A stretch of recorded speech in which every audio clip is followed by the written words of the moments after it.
A la viuda solo le dejaron una casa aislada sobre la roca, y cuando entró comenzó a gritar.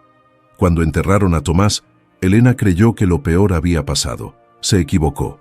Su cuñado Rodrigo, con una sonrisa de hiena, le arrebató todo: las tierras fértiles, la casa principal, el futuro de sus 3 hijos. El notario ni siquiera la miró a los ojos cuando firmó los papeles. Los vecinos cerraron sus puertas, y en medio de su dolor más profundo, le entregaron su herencia: una casa destartalada construida sobre una roca en medio del río Batopilas, rodeada de agua furiosa, aislada del mundo. Era una burla, un insulto final, el lugar donde nadie querría vivir.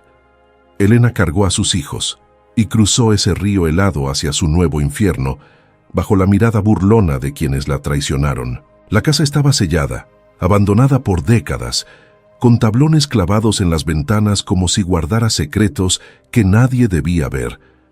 Cuando finalmente logró abrir la puerta y entró en la penumbra que olía a madera vieja y a tiempo detenido, Elena cayó de rodillas y comenzó a gritar. No era un grito de terror, era algo mucho más profundo, algo que cambiaría todo, porque lo que Elena encontró dentro de esa casa maldita no era lo que nadie imaginaba, y lo que estaba enterrado bajo esa roca despreciada iba a convertir a una viuda humillada en la mujer más peligrosa de la sierra, la que su cuñado nunca debió traicionar. Esta es la historia de cómo la piedra que todos desecharon se convirtió en la piedra angular, y de cómo una mujer descubrió que a veces las peores maldiciones esconden las mayores bendiciones. Cuéntanos aquí abajo, en los comentarios, de qué ciudad nos escuchas, dale clic al botón de like y vamos con la historia. El notario cerró la carpeta de piel gastada y miró a Elena por encima de sus lentes, con una mezcla de lástima y vergüenza que ella reconoció de inmediato. Rodrigo, el hermano de Tomás, estaba sentado al otro lado del escritorio con las manos cruzadas sobre el vientre, una sonrisa apenas contenida bailando en las comisuras de sus labios. A su lado Irma, su esposa, revisaba las uñas con indiferencia fingida, pero Elena podía sentir la satisfacción que emanaba de ella como un perfume barato y empalagoso. «Señora Salazar», dijo el notario con voz temblorosa, «lamento informarle que según los documentos que el señor Rodrigo presentó ante este despacho, la propiedad principal y las tierras cultivables registradas a nombre de su difunto esposo pasan ahora a manos de su hermano, quien aparece como heredero legítimo en un testamento anterior que...». «Eso es mentira», interrumpió Elena, con la voz apenas un susurro ronco. «Tomás me dijo que todo estaba a mi nombre. Me lo juró la noche antes de...». «Lo siento mucho», cortó el notario sin mirarla a los ojos. «Los documentos están en regla. Tienen fecha certificada de hace 12 años. Sin embargo», agregó, levantando un dedo como si eso fuera a consolarla, «sí hay una propiedad que le corresponde, una casa que el difunto adquirió hace muchos años y que, según consta aquí, está a nombre de usted y de sus 3 hijos». Elena sintió un destello de esperanza atravesarle el pecho como una corriente eléctrica. Rodrigo se removió incómodo en su silla. «¿Dónde está esa casa?», preguntó Elena enderezando la espalda. El notario carraspeó. Rodrigo se rió entre dientes, un sonido seco y cruel. «Está en el río», dijo Irma con voz melosa. «En medio del río, para ser exactos, sobre una roca. Nadie la ha habitado en décadas. Ni siquiera sé cómo sigue en pie». «Es una construcción antigua», añadió el notario, tratando de sonar profesional. «Fue edificada por mineros en el siglo XIX, sobre una formación rocosa natural que emerge del cauce del río Batopilas. El acceso es complicado, pero legalmente es suya». Elena miró fijamente a Rodrigo. Los ojos de ese hombre eran los mismos de Tomás, pero sin el calor, sin la bondad que había amado durante 15 años. Rodrigo sostuvo su mirada y se encogió de hombros. «Tomás siempre fue un soñador», dijo con desdén. «Probablemente compró esa ruina pensando que valdría algo algún día. Pero bueno, algo es algo, ¿no, cuñadita?». Elena apretó los puños sobre su regazo hasta que los nudillos se le pusieron blancos. Mateo, Su hijo mayor de 11 años estaba afuera con sus 2 hermanas menores, Lucía y Daniela, esperando en el coche destartalado que apenas había logrado arrancar esa mañana. Pensó en sus rostros, en la confianza ciega que tenían en ella, en las preguntas que harían cuando regresara. «Firme aquí», ordenó el notario, deslizando un papel hacia ella. «El desalojo de la casa principal debe efectuarse en un máximo de 3 días». Elena firmó con mano temblorosa, no por miedo, sino por la rabia que le quemaba las entrañas. 3 días después, bajo un cielo gris que amenazaba tormenta, Elena cargaba la última caja de cartón hacia la camioneta prestada de don Esteban, el único vecino que había tenido el valor de acercarse a ayudarla. Rodrigo e Irma observaban desde el porche de la casa que ya no era suya, con expresiones de triunfo mal disimulado. Otros vecinos asomaban desde sus ventanas, pero nadie salía. La vergüenza ajena los mantenía encerrados, o quizás era algo peor, el alivio de no ser ellos los despojados. «Mamá, ¿a dónde vamos?», preguntó Lucía, de 8 años, con la muñeca de trapo que Tomás le había regalado en su último cumpleaños, apretada contra su pecho. «A nuestro nuevo hogar», respondió Elena, cerrando la compuerta de la camioneta con más fuerza de la necesaria. «¿Es bonito?», insistió Daniela, la menor de apenas 6 años. Elena se agachó frente a sus 3 hijos, tomó sus manos y les miró uno por uno a los ojos. «Va a ser nuestro», dijo con firmeza, «y eso es lo único que importa». El camino hacia el río tomó casi 2 horas por una vereda sinuosa que serpenteaba entre pinos y encinos. Don Esteban conducía en silencio, lanzando miradas preocupadas a Elena por el espejo retrovisor. Cuando llegaron al punto más cercano al río, se detuvo y apagó el motor. «Es ahí», dijo, señalando con el dedo hacia una construcción de madera oscurecida por el tiempo que se alzaba sobre una enorme roca plana en medio de las aguas turbulentas del Batopilas. El río rugía con fuerza, hinchado por las lluvias recientes de la sierra. Elena bajó de la camioneta y caminó hacia la orilla. La casa parecía sacada de una pesadilla, pequeña, inclinada levemente hacia un costado, con las ventanas cubiertas de tablones clavados. La roca sobre la que se asentaba era gris y lisa, pulida por siglos de corriente. El agua la rodeaba por completo, formando remolinos espumosos que golpeaban contra la piedra con violencia hipnótica. «¿Cómo se cruza?», preguntó Elena, sintiendo que el estómago se le hundía. Don Esteban señaló hacia una maroma gruesa que colgaba entre 2 postes, uno clavado en la orilla y otro en la roca misma. Atado a la cuerda había un canasto de metal oxidado, lo suficientemente grande para caber una persona o varias cajas. «Se usa el canasto», explicó el anciano. «Se jala con la cuerda. Tomás lo instaló hace años, pero no sé si aún aguanta el peso». Mateo se acercó al borde del agua, estudiando el mecanismo con la seriedad de un adulto atrapado en cuerpo de niño. «Yo puedo hacerlo», dijo. «Ayudé a papá con las poleas del granero, es lo mismo». Elena sintió que algo se quebraba dentro de su pecho. Ese niño no debería estar pensando en poleas ni en supervivencia. Debería estar jugando, yendo a la escuela, siendo un niño. Pero el mundo no les había dado esa opción. «Primero probaremos con las cajas», decidió Elena. Pasaron la siguiente hora trasladando sus pertenencias. El canasto crujía y se balanceaba peligrosamente sobre el agua, pero resistió. Cuando todo estuvo del otro lado, don Esteban abrazó a Elena con torpeza. «Si necesitan algo, manden aviso con alguien del pueblo», murmuró, «aunque no sé quién querrá venir hasta acá». Elena asintió, incapaz de hablar. Cuando la camioneta de don Esteban desapareció por el camino, Elena se volvió hacia sus hijos. Lucía lloraba en silencio. Daniela temblaba. Mateo tenía la mandíbula apretada, tratando de ser fuerte. «Juntos», dijo Elena, metiéndose en el canasto con Daniela en brazos, «siempre juntos». El cruce fue aterrador. El agua bramaba debajo de ellos, salpicando el metal del canasto. La cuerda gemía bajo el peso. Elena jalaba con todas sus fuerzas, centímetro a centímetro, mientras Daniela hundía el rostro en su cuello. Cuando tocaron la roca, Elena casi sollozó de alivio. Hicieron 3 viajes más. En el último, con Mateo y Lucía aferrados a ella, Elena pisó finalmente la superficie de la roca y sintió su textura bajo las suelas gastadas de sus zapatos. Era sólida, antigua, inamovible, como ella tendría que ser. La casa se alzaba frente a ellos, más pequeña de lo que parecía desde la orilla. La madera estaba hinchada por la humedad, oscurecida casi hasta el negro. Una sola ventana sin tablones mostraba el interior en penumbras. La puerta principal estaba cerrada con un candado herrumbrado. «Mateo, busca el martillo», ordenó Elena. El niño rebuscó entre las cajas hasta encontrarlo. Elena golpeó el candado 3 veces antes de que se partiera con un chasquido metálico.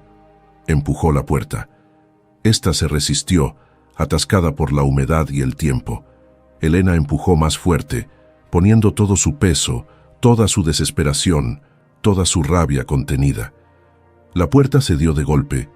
El interior estaba sumido en una oscuridad casi absoluta. Un olor a madera vieja y a tierra húmeda golpeó sus sentidos. Elena dio un paso adelante, parpadeando para acostumbrarse a la penumbra. Sus pies rozaron algo en el suelo. Miró hacia abajo. Había una trampilla de madera en medio del piso, y estaba entreabierta. Elena se arrodilló y levantó la tapa con manos temblorosas. Una escalera de madera descendía hacia una oscuridad aún más profunda. Pero había algo más. Un resplandor débil provenía de abajo, como si alguien hubiera dejado una lámpara encendida.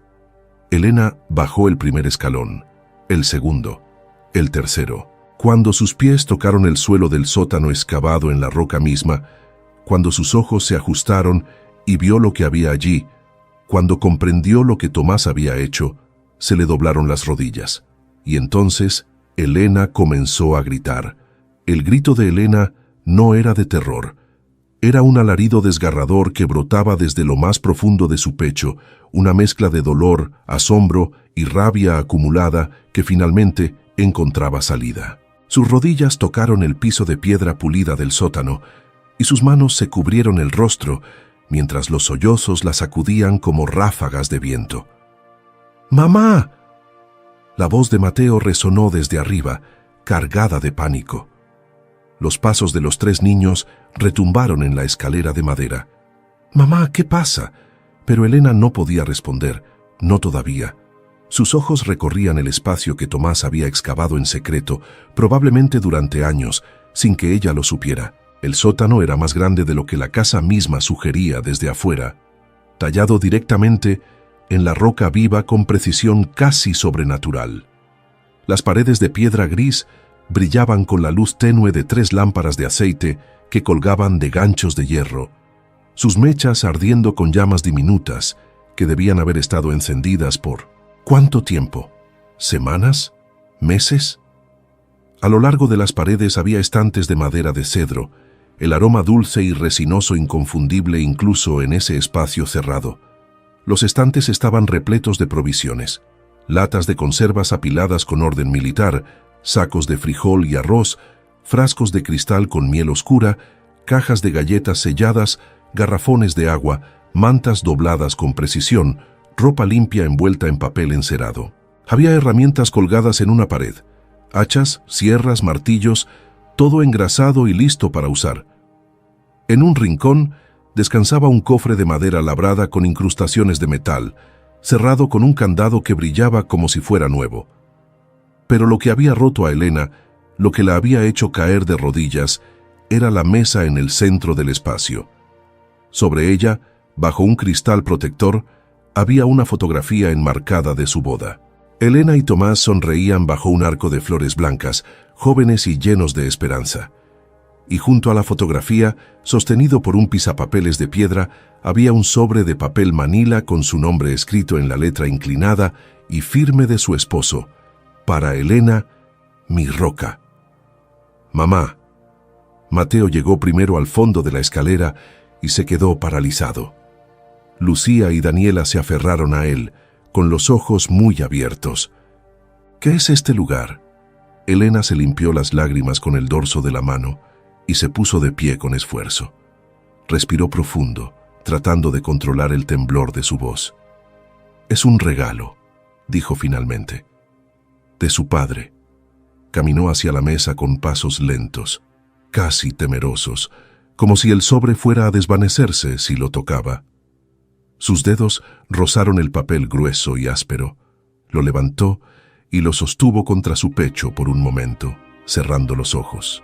Podía sentir la presencia de Tomás en ese espacio, en cada clavo martillado, en cada provisión cuidadosamente almacenada, en cada lámpara encendida, como si él supiera que ella llegaría exactamente en ese momento. «Léelo, mamá», susurró Lucía. Elena rasgó el sobre con cuidado y extrajo varias hojas dobladas. La primera era una carta escrita a mano. Comenzó a leer en voz alta, aunque su voz se quebraba cada pocas palabras. «Mi querida Elena, si estás leyendo esto, significa que ya no estoy contigo. Significa que mi hermano hizo exactamente lo que yo sabía que haría. Rodrigo siempre codició estas tierras, incluso cuando éramos niños. Nuestro padre se las dejó a mí porque sabía que Rodrigo las arruinaría, pero mi hermano nunca lo aceptó. Perdóname por no haberte contado todo. Perdóname por guardar secretos, pero necesitaba protegerte de una manera que él no pudiera anticipar». Elena hizo una pausa. Mateo se acercó más, con los ojos fijos en la carta. Lucía se abrazaba a sí misma. Daniela miraba las provisiones con fascinación infantil. «Esta casa», continuó Elena leyendo, «fue construida por mi bisabuelo durante la fiebre del oro. La usaban los mineros como refugio seguro cuando el río crecía y para esconder lo que encontraban antes de declararlo. Está edificada sobre la roca más sólida de todo el valle. Lo que Rodrigo no sabe, lo que nadie sabe excepto yo y ahora tú, es que esta roca y todo lo que hay debajo de ella me pertenece legalmente. Compré los derechos minerales hace 12 años, cuando Rodrigo falsificó el primer testamento. Sí, Elena, hace 12 años. Lo supe desde entonces. Contraté a un abogado en Chihuahua, uno que Rodrigo no conoce, y preparé todo». La mano de Elena temblaba tanto que casi no podía sostener el papel. «En el cofre que está en la esquina encontrarás los documentos originales, las escrituras reales de toda la propiedad, las que nuestro padre registró a mi nombre ante un notario federal. También encontrarás el título de esta casa y de los derechos minerales del río. Y encontrarás algo más, un mapa. Debajo de esta roca hay una veta de plata que mi bisabuelo nunca llegó a explotar completamente. No es una fortuna, pero es suficiente para que tú y nuestros hijos vivan sin depender de nadie». Elena dejó caer la mano que sostenía la carta. Sus piernas apenas la sostenían. Mateo tomó el papel que había caído al suelo y siguió leyendo con voz clara y firme, demasiado madura para su edad. «He dejado provisiones para 6 meses. He dejado herramientas. He dejado instrucciones para pescar en el río sin peligro. Hay un sistema de redes y poleas que instalé en el lado norte de la roca. Elena, sé que esto parece una locura. Sé que parece cruel haberte dejado sin explicaciones, pero Rodrigo tiene ojos y oídos en todas partes. Si hubiera sabido de este lugar, lo habría destruido antes de que tú pudieras usarlo. Esta casa parece un castigo, una burla, el último insulto de una familia despiadada. Eso es exactamente lo que necesitaba que pareciera. Nadie querrá una casa en medio del río, nadie la reclamará, nadie te molestará aquí, y desde aquí, cuando estés lista, cuando hayas descansado y sanado, podrás recuperar todo lo que es nuestro. Podrás darles a nuestros hijos el futuro que merecen. Te amo, mi roca, siempre te amé. Tomás». El silencio que siguió fue aplastante, roto solo por el rumor distante del río y el crepitar suave de las lámparas de aceite. Elena se dejó caer en la única silla que había junto a la mesa. Sus hijos se acercaron y la rodearon, formando un círculo apretado de cuerpos pequeños y cálidos. «Papá lo sabía», murmuró Lucía. «Sabía lo que iba a pasar.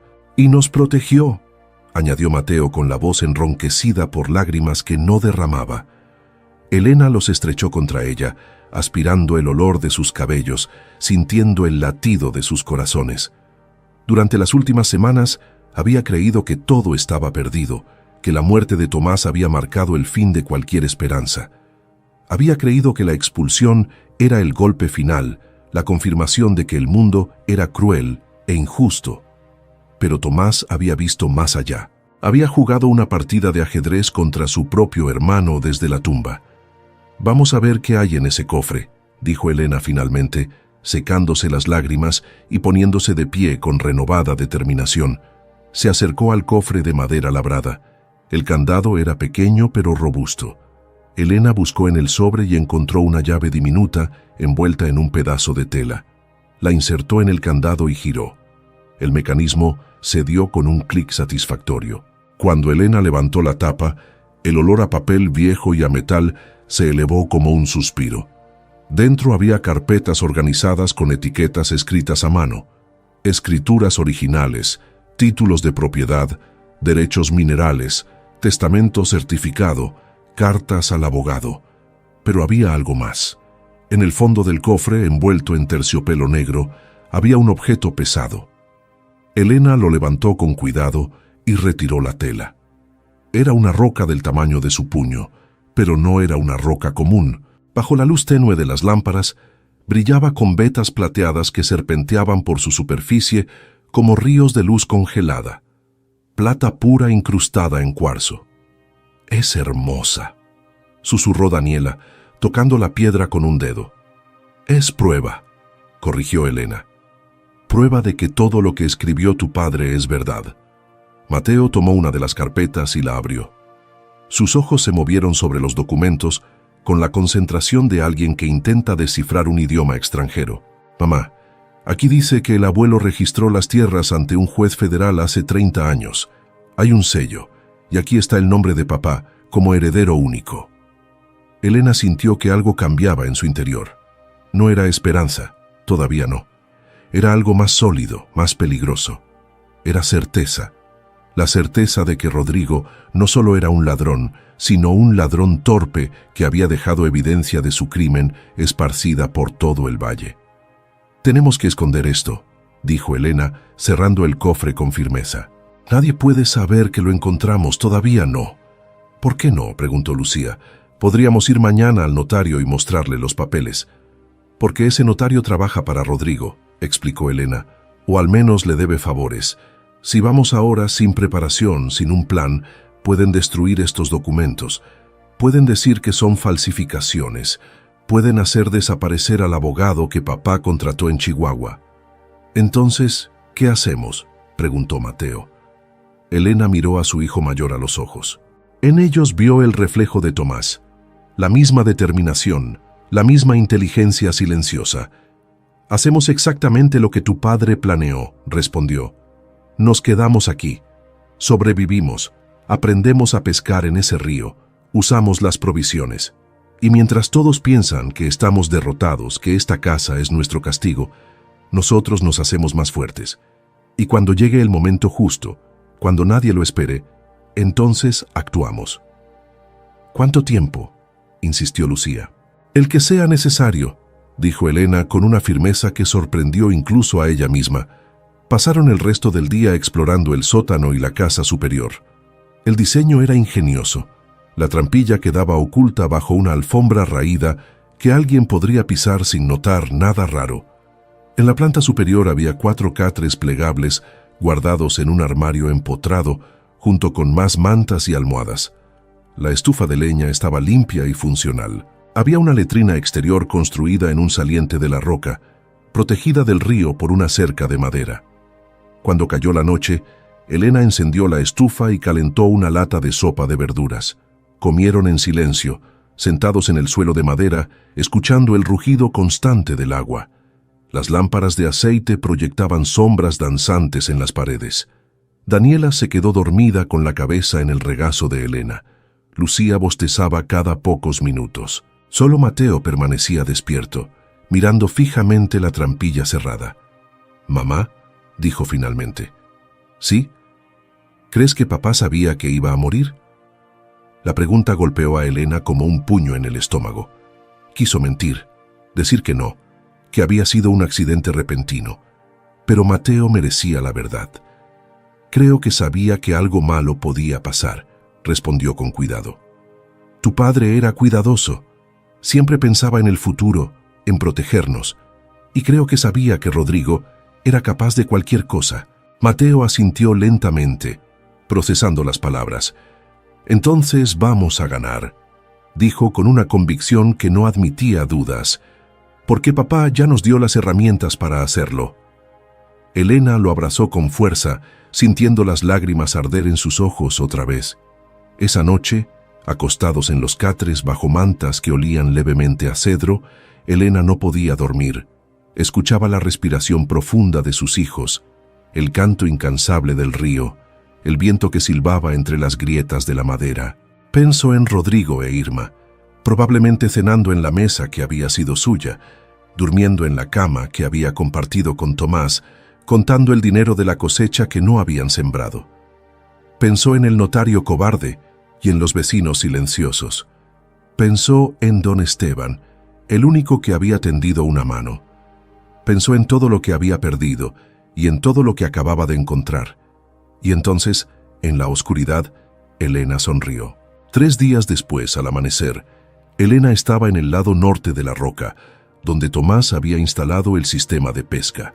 Era una estructura sorprendente, una serie de poleas y redes que permitían capturar peces sin arriesgar la vida en el agua. Mateo la ayudaba a bajar la primera red mientras las niñas observaban desde la casa. El aire olía a pino y a humedad. El cielo tenía ese tono rosado pálido que anuncia un día claro. Elena estaba jalando la cuerda cuando escuchó un grito desde la orilla del río. Se volvió bruscamente. Había un hombre parado allí, junto al poste donde estaba amarrada la maroma del canasto. No era don Esteban, era más joven, vestía ropa de trabajo sucia y tenía una expresión de sorpresa en el rostro curtido por el sol. «Señora Salazar», gritó el hombre por encima del ruido del agua. Elena sintió que el corazón le daba un vuelco. ¿Quién era? ¿Venía de parte de Rodrigo? ¿Los habían encontrado tan pronto? «¿Quién es usted?», gritó de vuelta, sin soltar la cuerda de la red. El hombre se quitó el sombrero de paja y lo sostuvo contra su pecho. «Mi nombre es Gabriel Montoya», respondió. «Soy el abogado que contrató su esposo en Chihuahua y tengo información urgente que debe escuchar antes de que sea demasiado tarde». Elena sintió que la sangre se le helaba en las venas. Mateo dejó caer la cuerda que sostenía y dio un paso protector hacia su madre. Desde la casa, Lucía asomó la cabeza por la puerta entreabierta, con Daniela escondida detrás de ella. «No se acerque», gritó Elena, con voz firme pero sin soltar la red. Su mente corría a toda velocidad. ¿Cómo sabía ese hombre dónde encontrarlos? ¿Realmente era el abogado de Tomás o era una trampa de Rodrigo? Gabriel Montoya permanecía inmóvil en la orilla, con el sombrero todavía presionado contra su pecho. Era un hombre de unos 40 años, con el rostro marcado por arrugas prematuras alrededor de los ojos y una barba de 3 días que le daba aspecto de haber viajado toda la noche. Llevaba una mochila de cuero desgastado, colgada al hombro. «Entiendo su desconfianza», gritó Gabriel, alzando una mano en señal de paz. «Tomás me dijo que usted sería cautelosa. Me dijo que le dijera esto si alguna vez nos encontrábamos. La roca que desecharon los constructores». Elena sintió un escalofrío recorrerle la espalda. Esas eran las mismas palabras que Tomás le había susurrado la última noche que pasaron juntos, cuando ella se había quejado de lo injusto que era el mundo. Él la había abrazado y le había dicho: «Recuerda, mi amor, la roca que desecharon los constructores se convirtió en la piedra angular. A veces lo que otros descartan es lo más valioso». Mateo miró a su madre con preguntas en los ojos. Elena asintió levemente y dejó la red asegurada en su gancho. «Voy a mandar el canasto», gritó Elena, «pero si intenta algo, mi hijo tiene un rifle en la casa». Era mentira. No tenían rifle, pero Gabriel no lo sabía. El hombre asintió con solemnidad. Elena y Mateo comenzaron a jalar la polea, moviendo el canasto de metal oxidado desde la roca hacia la orilla. Gabriel subió con movimientos cuidadosos, aferrándose a los bordes mientras el canasto se balanceaba sobre el agua espumosa. Cuando llegó a la mitad del trayecto, una ráfaga de viento hizo que la estructura entera se sacudiera violentamente. Gabriel cerró los ojos y se aferró con más fuerza, pero no gritó ni protestó. Cuando finalmente tocó la roca, Gabriel bajó del canasto con las piernas temblorosas. Se tomó un momento para recuperar el aliento antes de volverse hacia Elena. «Gracias por confiar», dijo con voz ronca. «No he confiado en nada todavía», replicó Elena, cruzándose de brazos. «Pruebe quién es». Gabriel se descolgó la mochila de cuero y la abrió con cuidado. Sacó una carpeta color manila idéntica a las que Elena había encontrado en el cofre del sótano. En la cubierta, escrito con la letra inconfundible de Tomás, decía: «Copia de seguridad, Gabriel Montoya». Su esposo era un hombre precavido, explicó Gabriel, extendiendo la carpeta hacia Elena. «Me contrató hace 12 años, cuando descubrió que su hermano había falsificado un testamento. Tomás no solo preparó estos documentos, sino que dejó copias en 3 lugares diferentes. Una con usted, que imagino ya encontró, una conmigo, y una tercera en una caja de seguridad en el Banco Nacional de Chihuahua». Elena tomó la carpeta y la abrió. Eran efectivamente copias de las escrituras, los títulos de propiedad y el testamento real. Había también fotografías de los documentos originales, selladas y fechadas por un notario federal. «Si tiene todo esto», dijo Elena lentamente, «¿por qué no apareció cuando Rodrigo nos expulsó? ¿Por qué esperó hasta ahora?» Gabriel se pasó una mano por el cabello despeinado y suspiró profundamente. «Porque Tomás me dio instrucciones muy específicas», respondió. «Me dijo que no debía intervenir inmediatamente después de su muerte, que debía esperar hasta que usted estuviera aquí, en esta casa, porque era el único lugar donde Rodrigo no podría alcanzarla antes de que pudiéramos actuar legalmente». «¿Por qué?», preguntó Mateo, con los ojos entrecerrados por la desconfianza. Gabriel miró al niño con respeto, como si reconociera en él algo de su padre. «Porque su tío Rodrigo tiene conexiones peligrosas», dijo sin endulzar las palabras. «El notario del pueblo, el juez local, 2 policías y el administrador del registro de propiedades. Todos le deben favores o reciben sobornos. Si yo hubiera presentado estos documentos inmediatamente después de la muerte de su padre, habrían desaparecido en 24 horas. Habrían dicho que eran falsificaciones, habrían encontrado la manera de destruirlos». Elena sintió que la rabia le ardía en el pecho. «Entonces, ¿qué ha cambiado ahora?», exigió saber. «Que ayer recibí una llamada de mi contacto en el Registro Federal de Chihuahua», dijo Gabriel, con el tono sombrío de quien trae malas noticias. «Rodrigo presentó documentos para vender las tierras que les quitó. Ya tiene un comprador, una empresa minera de Canadá que quiere explotar los yacimientos de cobre que hay en las colinas del este. La venta se va a cerrar en 8 días». Elena sintió que el suelo se movía bajo sus pies. Mateo la sostuvo del brazo. «¿8 días?», repitió Elena con voz ahogada. «8 días», confirmó Gabriel. «Una vez que venda, aunque después demostremos que la propiedad era ilegal, recuperar las tierras será casi imposible. La empresa minera tiene abogados que pueden mantener el caso enredado en los tribunales durante décadas. Y para entonces ya habrán destrozado las tierras con la minería». «Las tierras de mi padre», murmuró Elena. «Las tierras donde crecí, donde Tomás plantó cada árbol frutal con sus propias manos». Gabriel asintió con gravedad. «Por eso estoy aquí. Tenemos que actuar ahora. Mañana a primera hora debo presentar estos documentos ante el juez federal en Chihuahua. No ante el juez local, ese está comprado. Ante el juez federal, que no tiene ninguna conexión con Rodrigo. Con estos papeles puedo conseguir una orden de suspensión inmediata de la venta, pero necesito que usted venga conmigo». «¿Ir a Chihuahua?». Elena miró hacia la casa, donde Lucía y Daniela las observaban. «No puedo dejar a mis hijos aquí solos». «Tráigalos», dijo Gabriel. «Es más, insisto en que los traiga. El juez federal querrá verla a usted y a los herederos directos. Su presencia hará el caso más sólido». Elena se mordió el labio inferior. Cada fibra de su ser le gritaba que no confiara, que no saliera de la seguridad de esa roca, que no arriesgara a sus hijos, pero también sabía que quedarse inmóvil mientras Rodrigo vendía su legado no era una opción. ¿Cómo sé que no me está tendiendo una trampa?, preguntó Elena directamente.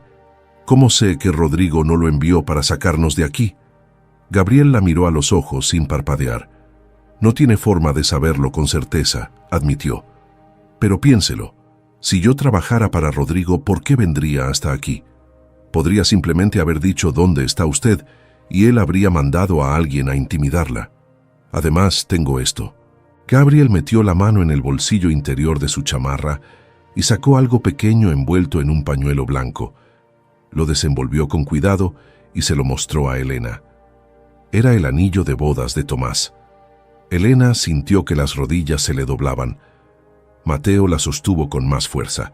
Ese anillo tenía una inscripción en el interior, algo que solo ella y Tomás sabían. EP plus TS. Romanos 8:38. ¿Dónde consiguió eso?, susurró Elena con la voz rota. Tomás me lo dio el último día que nos vimos, explicó Gabriel con suavidad. 3 semanas antes de su muerte. Me dijo que si algún día tenía que venir a buscarla, le mostrara esto. Dijo que usted sabría que era real porque nadie más conocía la inscripción. Elena tomó el anillo con manos temblorosas. Lo giró hasta ver las letras diminutas grabadas en el interior. EP plus TS. Romanos 8:38.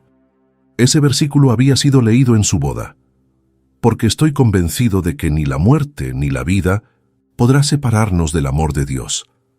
Las lágrimas corrieron por sus mejillas sin que pudiera detenerlas.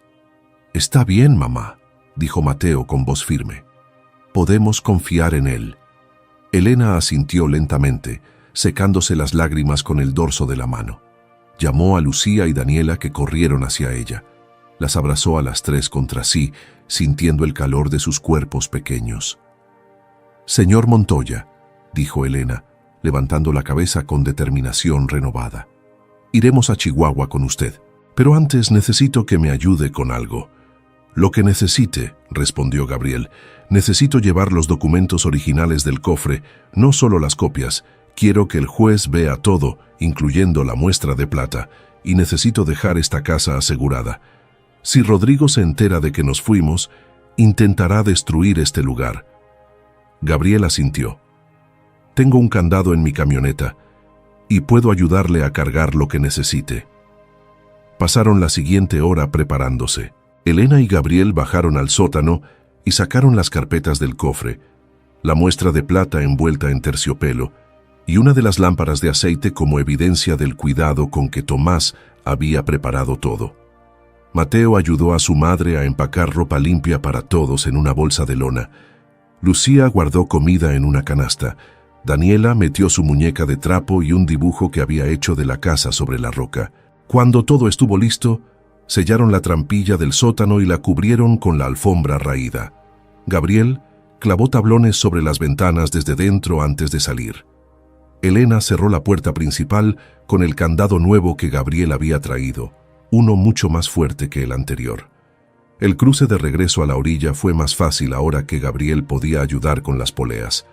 Hicieron 3 viajes, primero las bolsas y los documentos, luego los niños, y finalmente Elena y Gabriel juntos.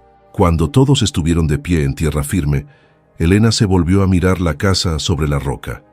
Se veía pequeña y solitaria, azotada por la corriente, como una isla de madera oscura en medio del río furioso. Pero ya no le parecía un castigo. Era su fortaleza, su santuario, la prueba de que Tomás la había amado lo suficiente para planear hasta el último detalle de su protección. Volveremos, prometió Elena en voz baja. Volverán, confirmó Gabriel. La camioneta de Gabriel era una Ford vieja pero bien mantenida, con los asientos de cuero agrietados pero limpios. Los niños se acomodaron en la parte trasera, compartiendo el espacio con las bolsas. Elena subió adelante, sosteniendo la caja con los documentos sobre su regazo como si fuera un tesoro invaluable. Que lo era. El camino hacia Chihuahua era largo, casi 5 horas serpenteando por las sierras. Gabriel conducía con cuidado, esquivando baches y piedras sueltas. Durante la primera hora nadie habló mucho. Los niños se quedaron dormidos, arrullados por el movimiento. Elena miraba por la ventanilla, viendo pasar los pinos y los barrancos, pensando en todo lo que estaba en juego. ¿Sabía mi esposo que iba a morir?, preguntó Elena de repente, rompiendo el silencio. Gabriel apretó el volante con más fuerza. Pasó un largo momento antes de responder. «No lo sé con certeza», dijo finalmente. «Pero la última vez que lo vi, 3 semanas antes del accidente, me dijo algo extraño. Me dijo: Gabriel, si algo me pasa, cuida de que mi hermano no destruya a mi familia. Y si se llevan la tierra, asegúrate de que al menos conserven la roca». En ese momento no entendía a qué se refería con la roca. Ahora sí. Elena sintió un nudo en la garganta. ¿Fue realmente un accidente?, preguntó con voz apenas audible. Gabriel tardó aún más en responder a esta pregunta. Cuando lo hizo, su voz estaba cargada de una ira contenida. Oficialmente, Tomás murió cuando su camioneta perdió los frenos en la Cuesta de los Pinos. La investigación concluyó que fue fallo mecánico, pero yo contraté a un mecánico independiente para que revisara los restos. Encontró marcas en las líneas de freno que parecían cortes, no desgaste natural. Elena sintió que el estómago se le revolvía. ¿Rodrigo lo mató? No puedo probarlo, admitió Gabriel. Por eso no he dicho nada. Sin pruebas concretas, acusar a Rodrigo de asesinato solo haría que nos tacharan de locos y destruiría nuestra credibilidad ante el juez. Pero entre usted y yo, señora Salazar, sí. Creo que su cuñado mandó a sabotear esa camioneta. Elena cerró los ojos y respiró profundamente, tratando de controlar la oleada de rabia que amenazaba con ahogarla. Rodrigo no solo les había quitado las tierras, no solo los había humillado y expulsado, le había quitado a Tomás, le había robado al padre de sus hijos, le había arrebatado al hombre que había amado durante 15 años. «Lo vamos a detener», dijo Elena con una calma helada. «No solo vamos a recuperar las tierras, vamos a asegurarnos de que pague por todo lo que hizo». Gabriel la miró de reojo y en sus ojos Elena vio respeto y algo parecido a la esperanza. «Eso espero, señora Salazar», dijo. «Eso espero». Llegaron a Chihuahua cuando el sol ya estaba alto en el cielo. Era una ciudad ruidosa y caótica, después del silencio de la sierra. Los edificios de concreto se alzaban como montañas artificiales. El tráfico rugía en las calles. La gente caminaba deprisa, absorta en sus propios asuntos. Gabriel estacionó frente a un hotel modesto pero limpio en el centro de la ciudad. «Descansen aquí hoy», dijo. «Mañana a primera hora, a las 8 de la mañana, nos presentamos ante el juez Héctor Domínguez en el Tribunal Federal. Les conseguí una audiencia de emergencia citando el riesgo de venta fraudulenta». «¿Y si el juez no nos cree?», preguntó Elena. «Entonces habremos perdido», respondió Gabriel con honestidad brutal. «Pero los documentos que tenemos son sólidos. El testamento está certificado por un notario federal, no uno local. Las escrituras tienen sellos oficiales que Rodrigo no puede haber falsificado. Y la muestra de plata demuestra que los derechos minerales tienen valor real. Tenemos una buena oportunidad». Elena asintió. Gabriel les ayudó a subir las bolsas a una habitación en el segundo piso con 2 camas grandes y un sofá. Era simple, pero estaba limpia, con cortinas amarillas que dejaban entrar la luz del sol. Daniela corrió a mirar por la ventana, maravillada por la vista de la ciudad. «Descansen», insistió Gabriel. «Yo voy a revisar los documentos una vez más y a prepararme para mañana. Vendré por ustedes a las 7 de la mañana». Cuando Gabriel se fue, Elena se dejó caer en una de las camas, exhausta. Mateo se sentó junto a ella. Lucía y Daniela exploraban el baño, fascinadas por el agua caliente que salía del grifo con solo girar una llave. «Mamá», dijo Mateo en voz baja, «¿y si mañana perdemos?». Elena tomó la mano de su hijo entre las suyas. «Entonces buscaremos otra forma», respondió. «Pero no vamos a perder, Mateo. Tu padre nos dio todas las herramientas. Ahora solo tenemos que usarlas bien». Esa noche Elena apenas durmió. Repasaba mentalmente cada documento, cada detalle de la historia que tendría que contarle al juez. Practicaba las palabras en su mente, buscando la forma de sonar creíble sin parecer desesperada, de ser firme sin ser agresiva. Cuando finalmente se quedó dormida, soñó con Tomás. Estaban de pie juntos en la roca, viendo el río fluir a su alrededor. Él le sonreía y le decía: «Confía en la roca, mi amor, es más fuerte de lo que parece». A las 7 en punto de la mañana siguiente, Gabriel tocó a la puerta. Elena ya estaba despierta y vestida con su mejor ropa, que no era gran cosa, pero estaba limpia y planchada. Los niños también estaban listos, con las caras lavadas y el cabello peinado. El Tribunal Federal era un edificio imponente de piedra gris, con columnas altas y ventanas que parecían ojos juzgadores. Elena sintió que las piernas le temblaban al subir los escalones de la entrada. Mateo caminaba a su lado con la barbilla en alto. Lucía y Daniela iban de la mano, mirando todo con ojos muy abiertos. Gabriel los guió por pasillos de mármol hasta una sala de audiencias en el tercer piso. Era un espacio formal, con bancos de madera oscura y el escudo nacional colgado detrás del estrado del juez. Olía a papel viejo y a cera para muebles. Se sentaron en la primera fila. Gabriel colocó los documentos sobre la mesa frente a ellos, organizados con precisión militar. Elena sostenía la muestra de plata envuelta en terciopelo, apretándola contra su pecho. A las 8:05, una puerta lateral se abrió y entró el juez Héctor Domínguez. Era un hombre de unos 60 años, con cabello gris peinado hacia atrás y lentes de montura metálica. Su rostro era serio, pero no cruel, marcado por arrugas que hablaban de años tomando decisiones difíciles. «Buenos días», dijo el juez, sentándose detrás de su escritorio.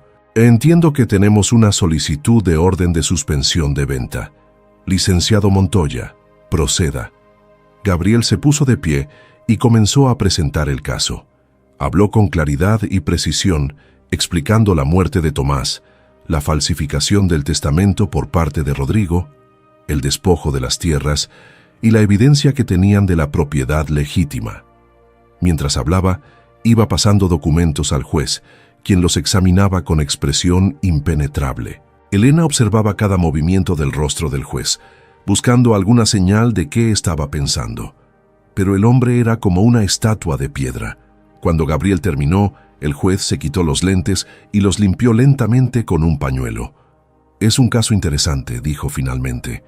«Licenciado Montoya, estos documentos parecen estar en orden, pero tengo una pregunta importante antes de tomar cualquier decisión». «Dígame, su señoría», respondió Gabriel. El juez miró directamente a Elena. «Señora Salazar, ¿por qué esperó tanto tiempo para presentar esta evidencia?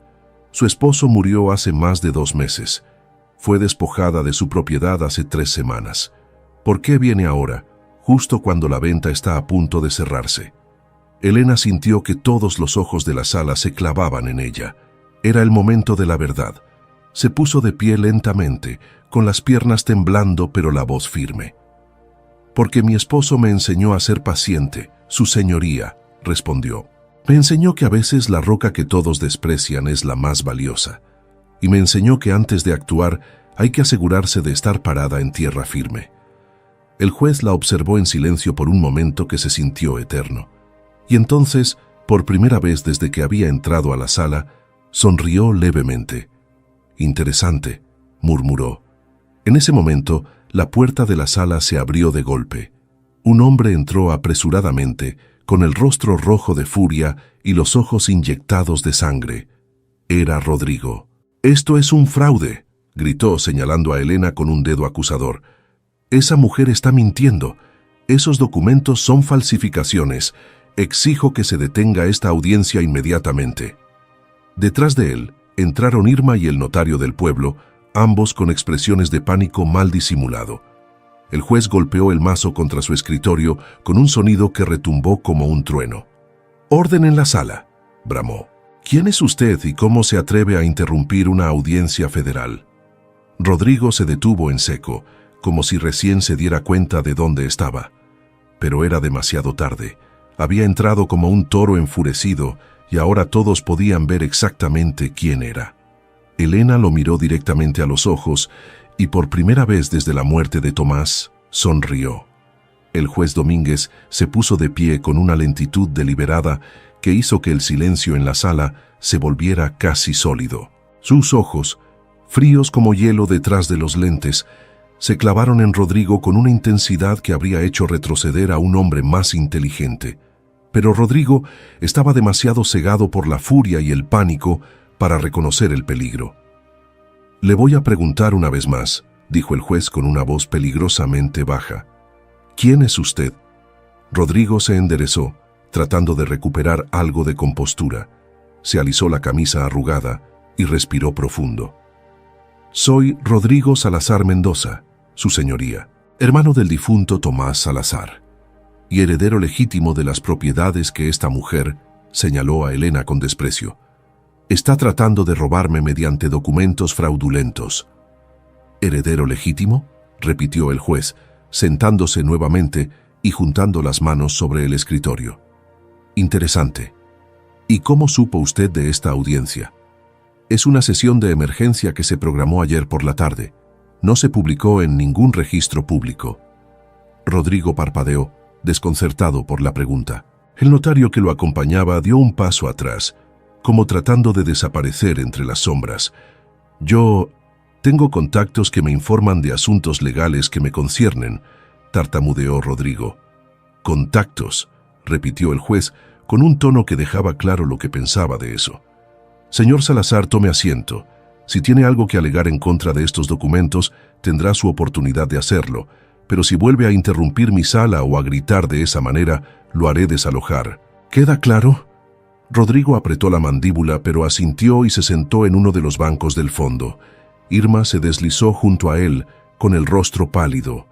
El notario permaneció de pie cerca de la puerta, como calculando si podría escapar sin ser notado. El juez volvió su atención a Gabriel. «Licenciado Montoya, continúe con su presentación». Gabriel asintió y tomó otra carpeta. «Su señoría, como estaba explicando, el testamento que el señor Rodrigo Salazar presentó en el pueblo de Batopilas supuestamente tiene 12 años de antigüedad.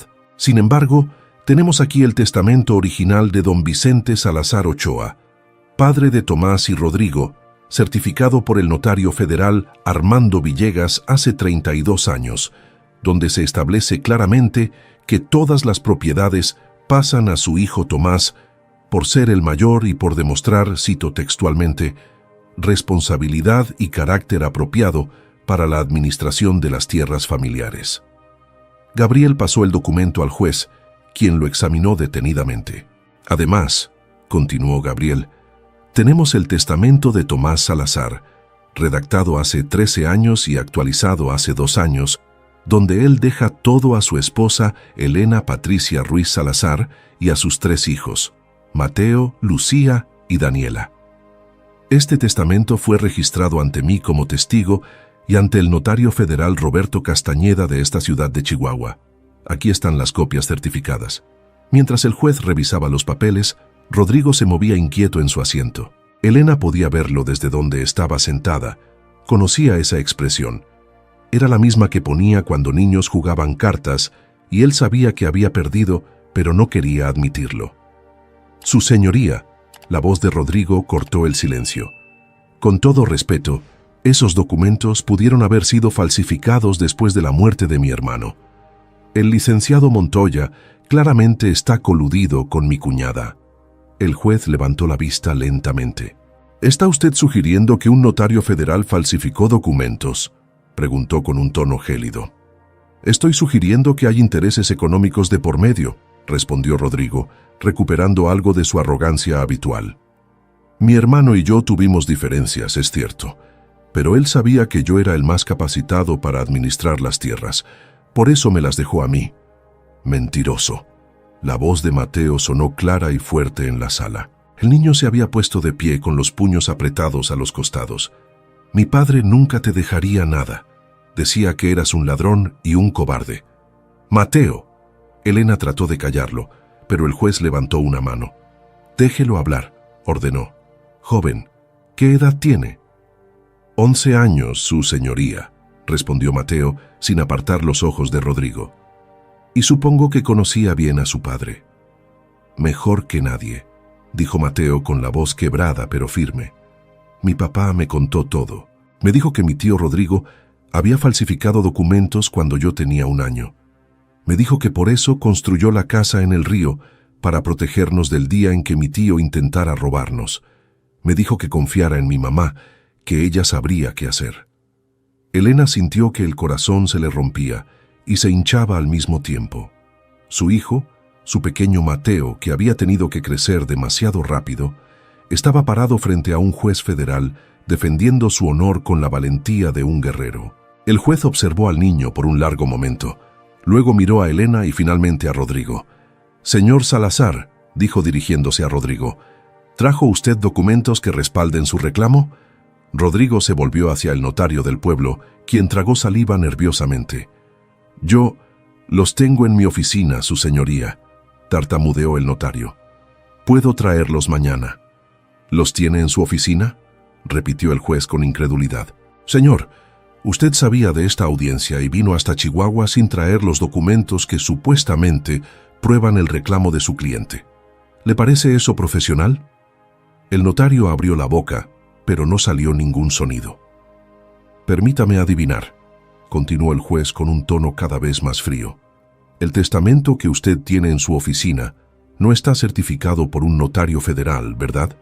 Está certificado por usted mismo, y casualmente apareció días después de la muerte de Tomás Salazar». El notario miró al suelo, derrotado.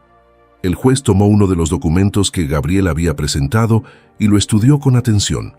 Pasaron varios minutos en los que el único sonido en la sala era el tic-tac del reloj en la pared y la respiración agitada de Rodrigo. «Licenciado Montoya», dijo finalmente el juez, «¿mencionó usted algo sobre derechos minerales?». «Sí, su señoría», Gabriel se apresuró a responder. «Tomás Salazar adquirió los derechos minerales de la propiedad conocida como La Roca del Río, hace 12 años, justo después de descubrir la falsificación. Aquí está el título registrado ante la Secretaría de Economía». Gabriel pasó otro documento. El juez lo leyó y arqueó una ceja. «Esto dice que hay una veta de plata documentada en la propiedad». «Así es, su señoría». Elena habló por primera vez en varios minutos. Su voz temblaba, pero era clara. «Mi esposo me dejó una muestra. ¿Puedo mostrarla?». El juez asintió. Elena se puso de pie con piernas temblorosas y caminó hacia el estrado.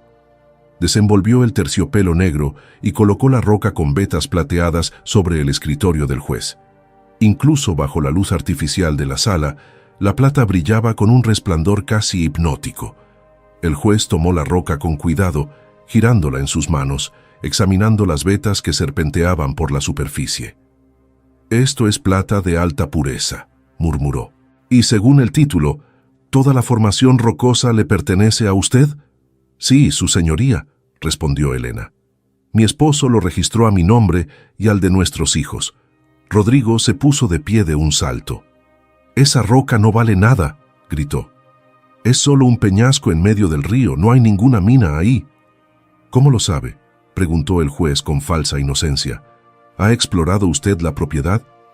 Rodrigo se quedó mudo.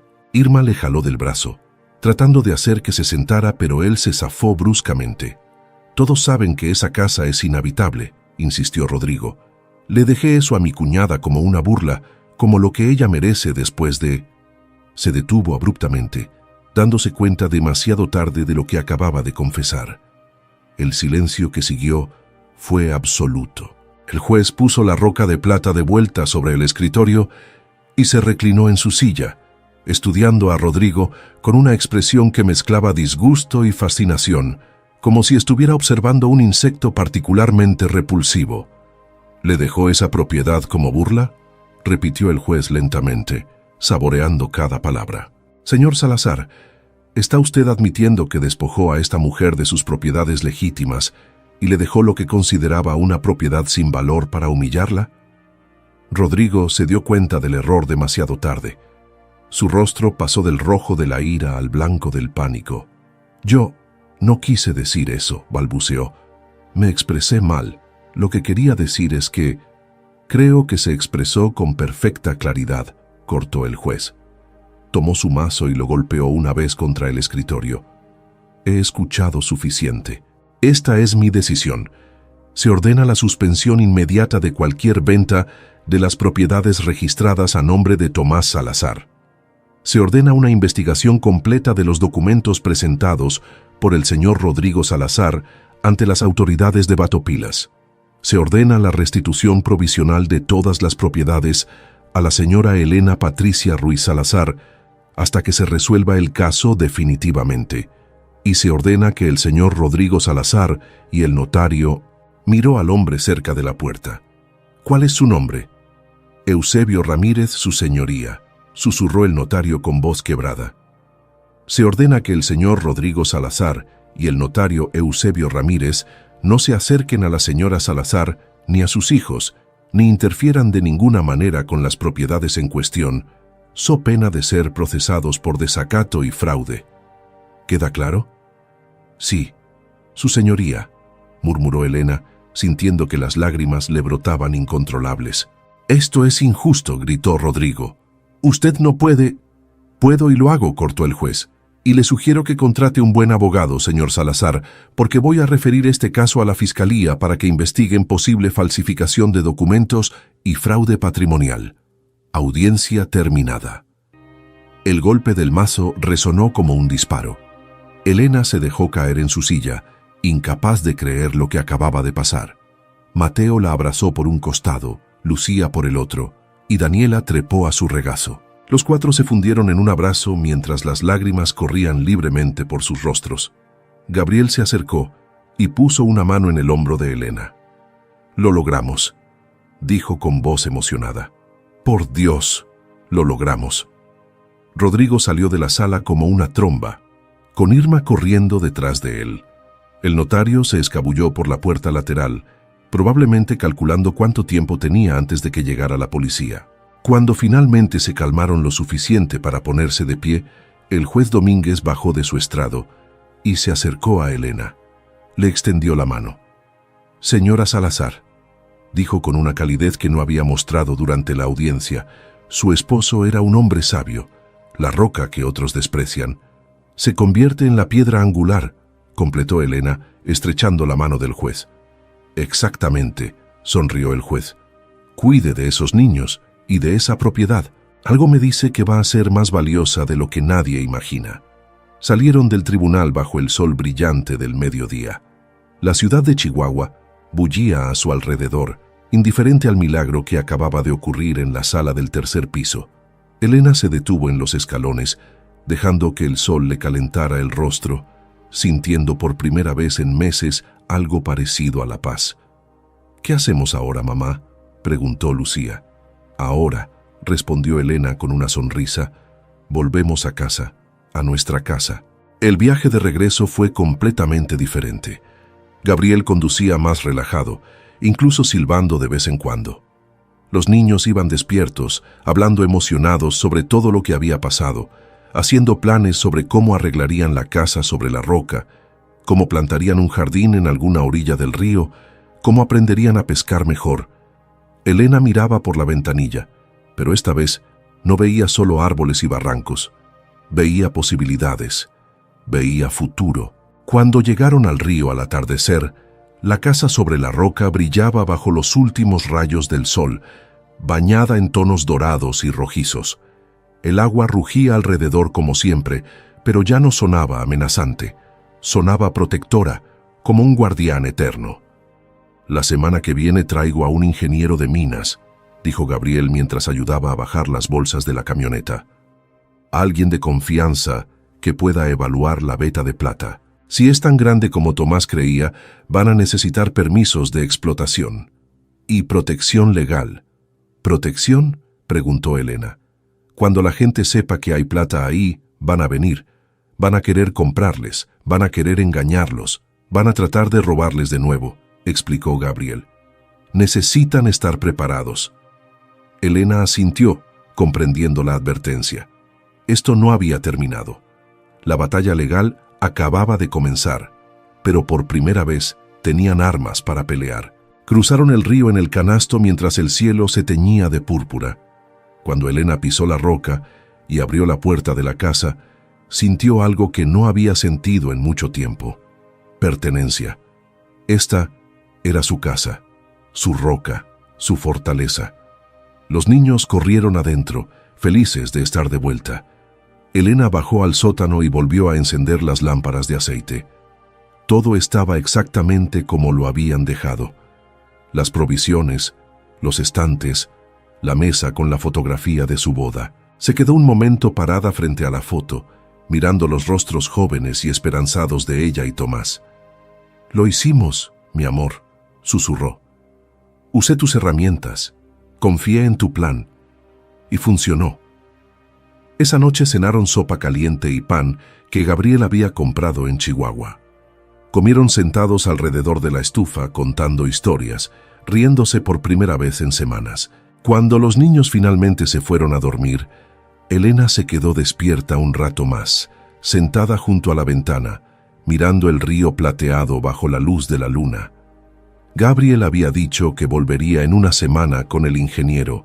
Eso les daba tiempo para descansar, para explorar mejor la propiedad, para empezar a planear el futuro. Elena estaba a punto de irse a la cama cuando escuchó un sonido extraño, un golpeteo rítmico que venía de algún lugar debajo del piso del sótano. Se quedó inmóvil escuchando. No era el río, no era el viento, era algo más deliberado, más metálico. Bajó al sótano con una lámpara en la mano. El sonido era más claro aquí. Venía de algún lugar detrás de la pared del fondo, la que estaba tallada directamente en la roca. Elena se acercó despacio, con el corazón latiendo cada vez más rápido. Pasó la mano por la superficie rugosa de la piedra, buscando la fuente del sonido. Y entonces sus dedos encontraron algo, una grieta en la roca, casi invisible a simple vista. Y la grieta estaba fría, mucho más fría que el resto de la pared. El golpeteo se detuvo abruptamente. Elena se quedó paralizada, con la mano todavía presionada contra la grieta helada. Y entonces, desde el otro lado de la pared de roca, alguien golpeó de vuelta. 3 golpes lentos y deliberados que hicieron eco en el sótano como latidos de un corazón de piedra. Elena dejó caer la lámpara. La lámpara rodó por el suelo de piedra, su llama oscilando salvajemente antes de apagarse. Elena se quedó en la oscuridad absoluta, con la mano todavía presionada contra la grieta helada, sintiendo las vibraciones de esos 3 golpes resonar a través de la roca, como si la montaña misma tuviera pulso. «¿Mamá?», la voz somnolienta de Mateo llegó desde arriba. «¿Estás bien?». Elena tragó saliva, tratando de controlar el pánico que le apretaba la garganta. «Sí, mi amor», respondió con voz temblorosa. «Solo se me cayó la lámpara, vuelve a dormir». Escuchó los pasos de Mateo alejarse. Esperó, conteniendo la respiración, presionando la oreja contra la grieta de la roca. Durante un minuto largo, no hubo nada más que el rumor distante del río. Luego, tan claramente que no podía estar imaginándolo, escuchó voces.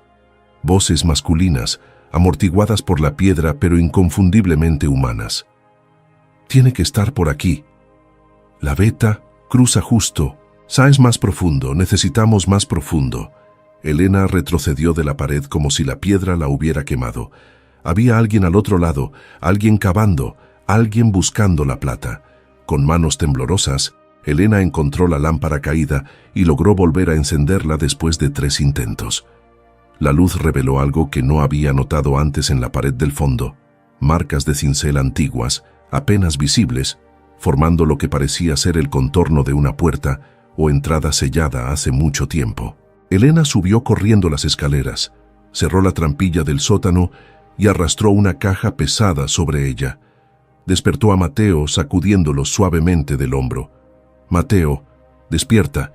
Necesito que escuches con mucho cuidado y no asustes a tus hermanas». El niño se sentó de inmediato con los ojos alertas. Había aprendido a reconocer el tono de peligro real en la voz de su madre. «¿Qué pasa?».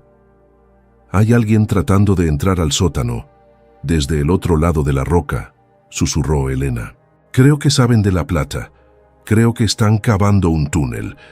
Mateo palideció, pero mantuvo la compostura. «¿Qué hacemos? Tú te quedas aquí con tus hermanas. Tranca la puerta desde dentro. Si alguien que no sea yo o el señor Gabriel intenta entrar, gritas con todas tus fuerzas. El sonido viaja por el río, alguien te escuchará». «¿A dónde vas?».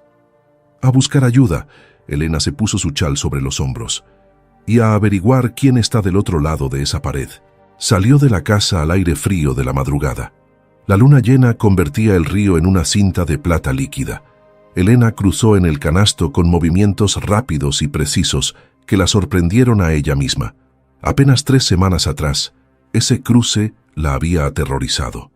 Ahora lo hacía casi sin pensar. Cuando llegó a la orilla, comenzó a correr por la vereda que subía hacia el pueblo. Sus pulmones ardían, sus piernas protestaban, pero no se detuvo. Necesitaba llegar a la casa de don Esteban. Él conocía estas sierras mejor que nadie.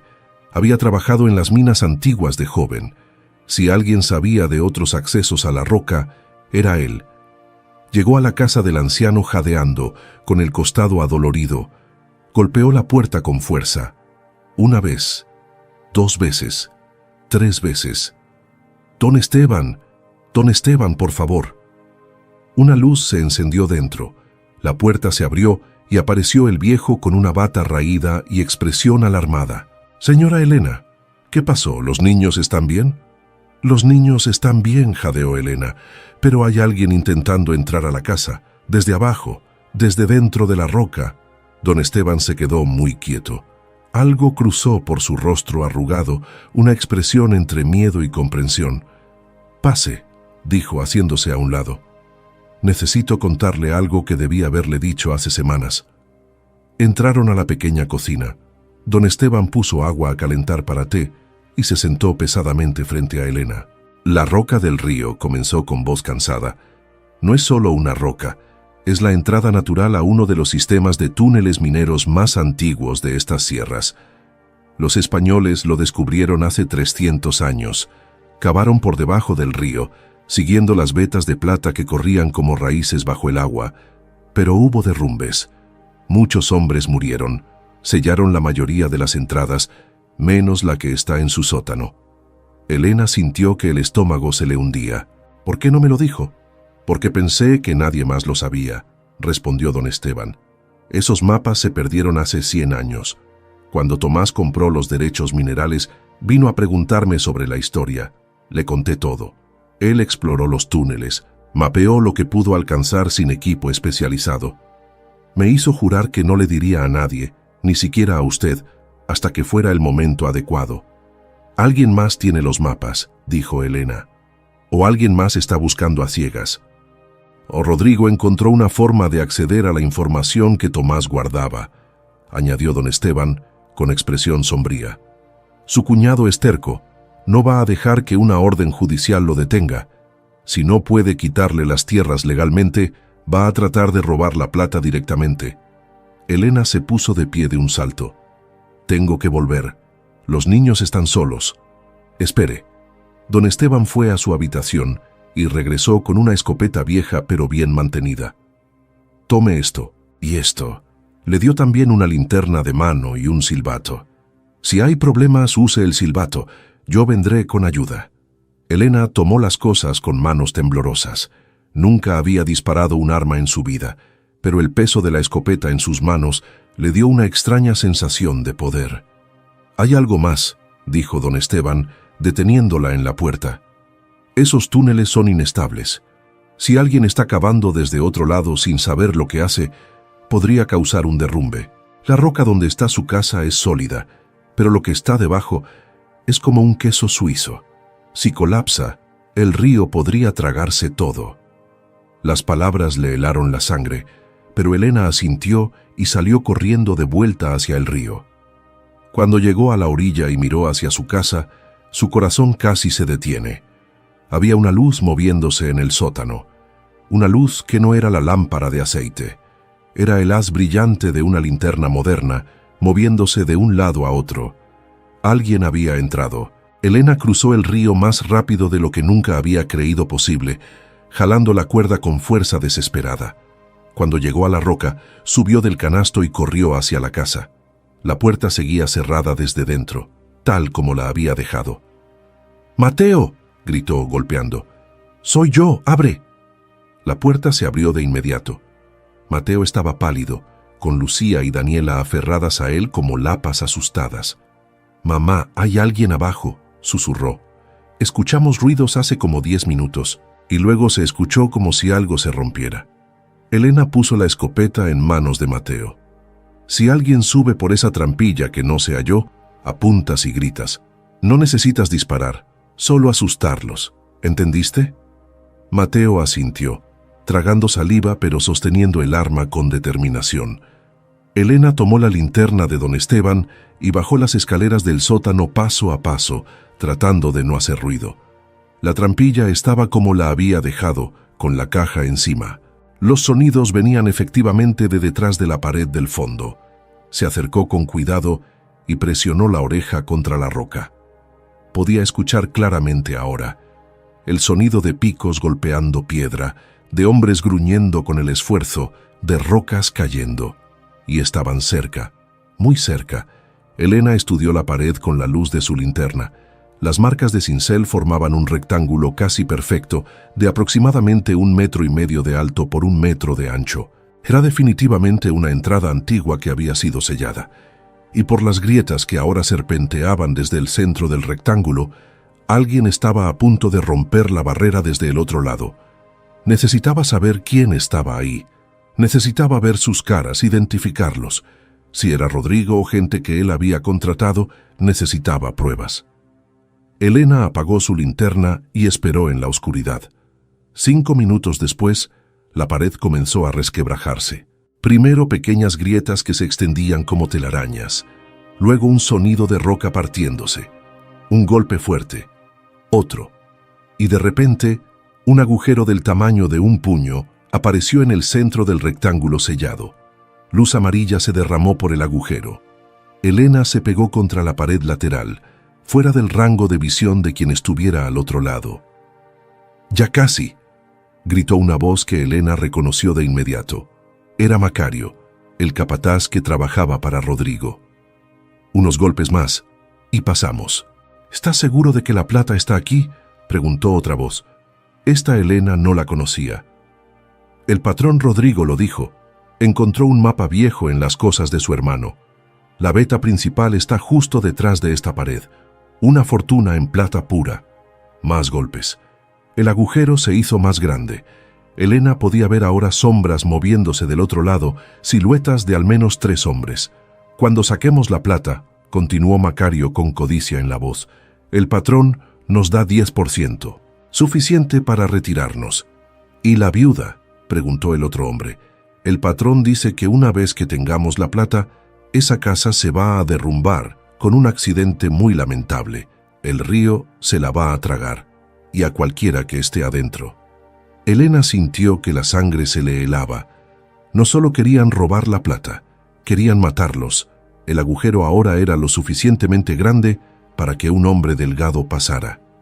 Macario metió la cabeza, alumbrando con su linterna el sótano del otro lado. «Está vacío», anunció. «Vengan, rápido». Elena sabía que tenía segundos para decidir. Podía correr escaleras arriba, tomar a sus hijos y huir. Pero entonces perderían la casa, la plata, todo. Y Rodrigo seguiría libre, siguiendo siendo una amenaza. O podía quedarse y pelear. Elena pensó en Tomás, en todo lo que él había hecho para protegerlos, en la roca que había elegido específicamente porque era la más sólida, la más segura. Se quitó el silbato que don Esteban le había dado y lo sopló con todas sus fuerzas. El sonido agudo y penetrante llenó el sótano, rebotó contra las paredes de roca, se amplificó hasta convertirse en un alarido ensordecedor que hizo que Macario gritara y se golpeara la cabeza contra el borde del agujero al retroceder. Arriba, Elena escuchó a Mateo gritar también, gritar pidiendo ayuda, usando su voz como arma tal como ella le había enseñado. Los hombres del otro lado del túnel maldijeron y retrocedieron. Elena escuchó sus pasos alejarse corriendo, sus voces llenas de pánico.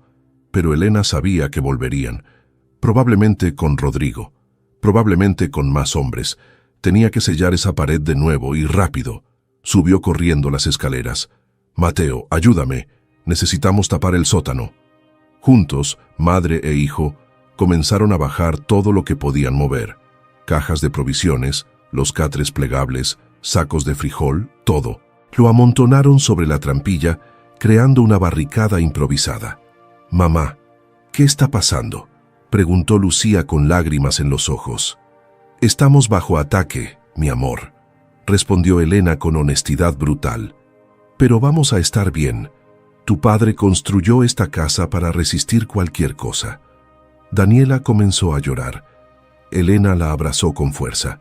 «Escúchenme los tres», dijo, mirándolos uno por uno. «No vamos a huir. No vamos a dejar que nos roben lo que es nuestro.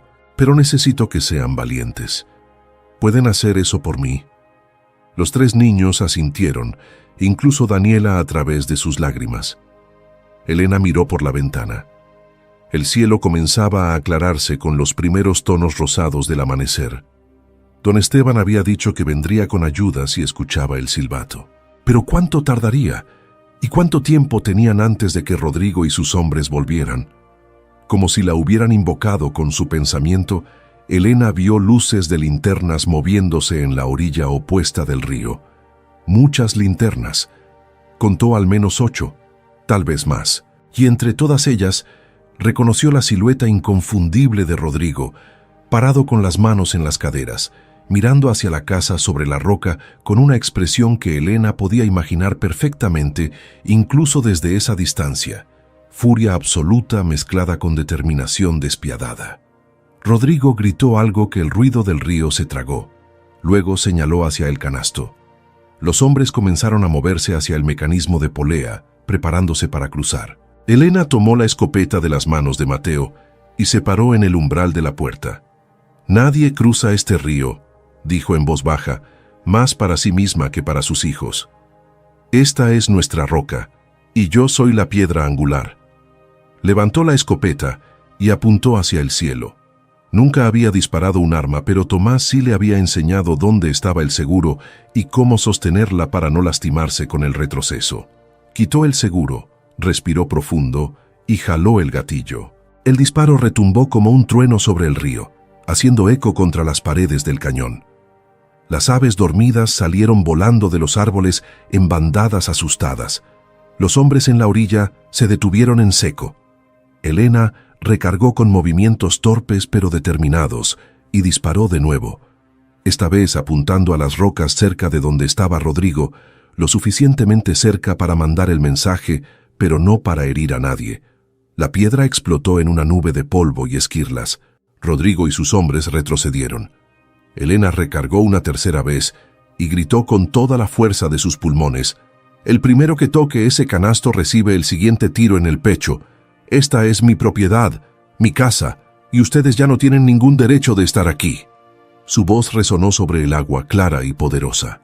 Ya no era la voz de una viuda asustada que acababa de ser expulsada de su hogar, que era la voz de una mujer que había encontrado su fuerza, que había aprendido a usar las herramientas que su esposo le había dejado, que estaba dispuesta a pelear por sus hijos con uñas, dientes y, si era necesario, con plomo. En la orilla opuesta, bajo la luz creciente del amanecer, Rodrigo levantó el puño y gritó algo que Elena no pudo escuchar, pero cuyo significado era claro. Esto no había terminado, pero por ahora, en este momento, mientras sostenía esa escopeta humeante en sus manos y sentía a sus 3 hijos presionados contra su espalda, Elena supo una verdad absoluta. No importaba cuántos hombres trajera Rodrigo, no importaba cuántos túneles cavara, no importaba cuántas veces intentara robarles, asustarlos o destruirlos. La roca era de ellos, y la roca no se movería. Rodrigo y sus hombres se quedaron en la orilla durante lo que pareció una eternidad. Elena podía verlos discutiendo, señalando hacia la casa, hacia el canasto, hacia el río. Uno de ellos, probablemente Macario, señalaba aguas abajo como sugiriendo otro punto de cruce.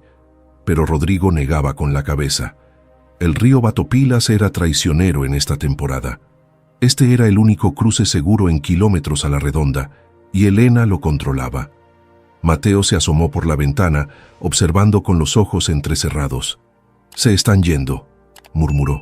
«Están caminando de regreso hacia el pueblo». Elena no bajó la escopeta. Sabía que Rodrigo no se rendiría tan fácilmente. Esto era solo una retirada táctica. «Mamá», Lucía tiró de su falda. «Tengo miedo». Elena se agachó, todavía sosteniendo el arma, y abrazó a su hija con un brazo. Yo también, admitió con honestidad. Pero el miedo no nos va a paralizar. ¿Sabes por qué? Lucía negó con la cabeza. Porque tu padre nos dejó esta roca, y las rocas no tienen miedo. Las rocas solo resisten. Daniela se unió al abrazo, y luego Mateo. Los cuatro se quedaron así, apretados en el umbral de la puerta, mientras el sol terminaba de salir sobre las sierras y el río seguía cantando su canción eterna. Una hora después, cuando Elena empezaba a preguntarse si don Esteban realmente había escuchado el silbato, vio movimiento en la orilla, pero no era Rodrigo regresando. Era una caravana de 3 camionetas y 2 hombres a caballo. Reconoció la camioneta de don Esteban al frente, seguida por el vehículo de Gabriel Montoya. La tercera era una patrulla de la policía estatal. Elena sintió que algo en su pecho se aflojaba. Ayuda había llegado. Don Esteban fue el primero en cruzar, seguido por Gabriel. Luego vino un hombre corpulento con uniforme de la policía estatal y otro más joven vestido con ropa de trabajo que llevaba equipo de minería en una mochila. «Señora Salazar», dijo el policía, quitándose el sombrero. «Soy el comandante Héctor Reyes. Recibimos un aviso de don Esteban sobre una situación de emergencia, y el juez Domínguez nos llamó personalmente esta mañana. Parece que su cuñado no respetó la orden judicial». Elena los invitó a pasar. La casa de repente se sintió muy pequeña con tantos adultos adentro. Gabriel la tomó del brazo. «¿Están bien? ¿Los niños están bien?» «Estamos bien», respondió Elena. Pero Rodrigo intentó entrar desde abajo, desde los túneles antiguos. El hombre joven de ropa de trabajo se adelantó. Era moreno, de unos 30 años, con manos callosas y ojos inteligentes. «Soy Arturo Beltrán, ingeniero de minas. Don Gabriel me contrató para evaluar la propiedad. Si me permite, necesito ver ese sótano inmediatamente. Si hay gente cavando sin conocer la estructura de los túneles, toda esta formación rocosa podría colapsar». Todos bajaron al sótano. Elena tuvo que mover primero todas las cosas que había amontonado sobre la trampilla. Cuando finalmente abrieron la tapa, el aire que subió era húmedo y olía a tierra removida. Arturo se puso una linterna en la cabeza y bajó primero. Los demás lo siguieron. En el sótano, el agujero en la pared del fondo era ahora claramente visible a la luz del día que se filtraba desde arriba. Arturo se acercó con cuidado, estudiando las grietas que irradiaban desde el hueco. «Maldita sea», murmuró. «Estos idiotas estuvieron a punto de provocar un derrumbe mayor». Metió la cabeza por el agujero, alumbrando el túnel del otro lado. «Puedo ver sus herramientas. Se fueron con prisa. Hay picos, palas, lámparas. ¿Es seguro?», preguntó el comandante Reyes. «Por ahora», respondió Arturo retirándose del agujero, «pero necesitamos reforzar esto inmediatamente. Y necesito explorar el sistema completo de túneles para evaluar qué tan estable está todo». «¿Hay realmente plata ahí?», preguntó don Esteban con curiosidad. Arturo examinó las paredes del sótano con su linterna, pasando los dedos por las vetas que serpenteaban en la roca expuesta. «Hay más que plata», dijo lentamente con un tono de asombro creciente. «Señora Salazar, ¿su esposo llegó a explorar estos túneles completamente?» «No lo sé», admitió Elena. «Solo sé lo que decía en su carta, que había una veta de plata». Arturo sacó una pequeña herramienta de su mochila y raspó un poco de material de la pared. Lo estudió a la luz de su linterna, luego lo olió, finalmente lo tocó con la punta de la lengua. «Esto no es solo plata», declaró. «Hay zinc, plomo, y si no me equivoco, oro. Esta es una veta polimetálica, y por el grosor y la dirección, podría extenderse por kilómetros bajo el río». El silencio que siguió fue absoluto. Elena sintió que la cabeza le daba vueltas. «¿Oro?», repitió con voz débil. «No mucho, probablemente menos del 5% del total», explicó Arturo. «Pero combinado con la plata, el zinc y el plomo, estamos hablando de una mina que podría generar millones de dólares en los próximos años. Tal vez decenas de millones si la veta es tan extensa como creo». Gabriel se rió, un sonido lleno de incredulidad y alivio. Tomás sabía, dijo. Por eso compró los derechos minerales. Por eso construyó esta casa aquí. No solo para proteger a su familia, sino porque sabía exactamente lo que había debajo. Y Rodrigo también lo descubrió, añadió el comandante Reyes con tono sombrío. Por eso arriesgó violar una orden judicial federal. Por eso está dispuesto a cometer violencia.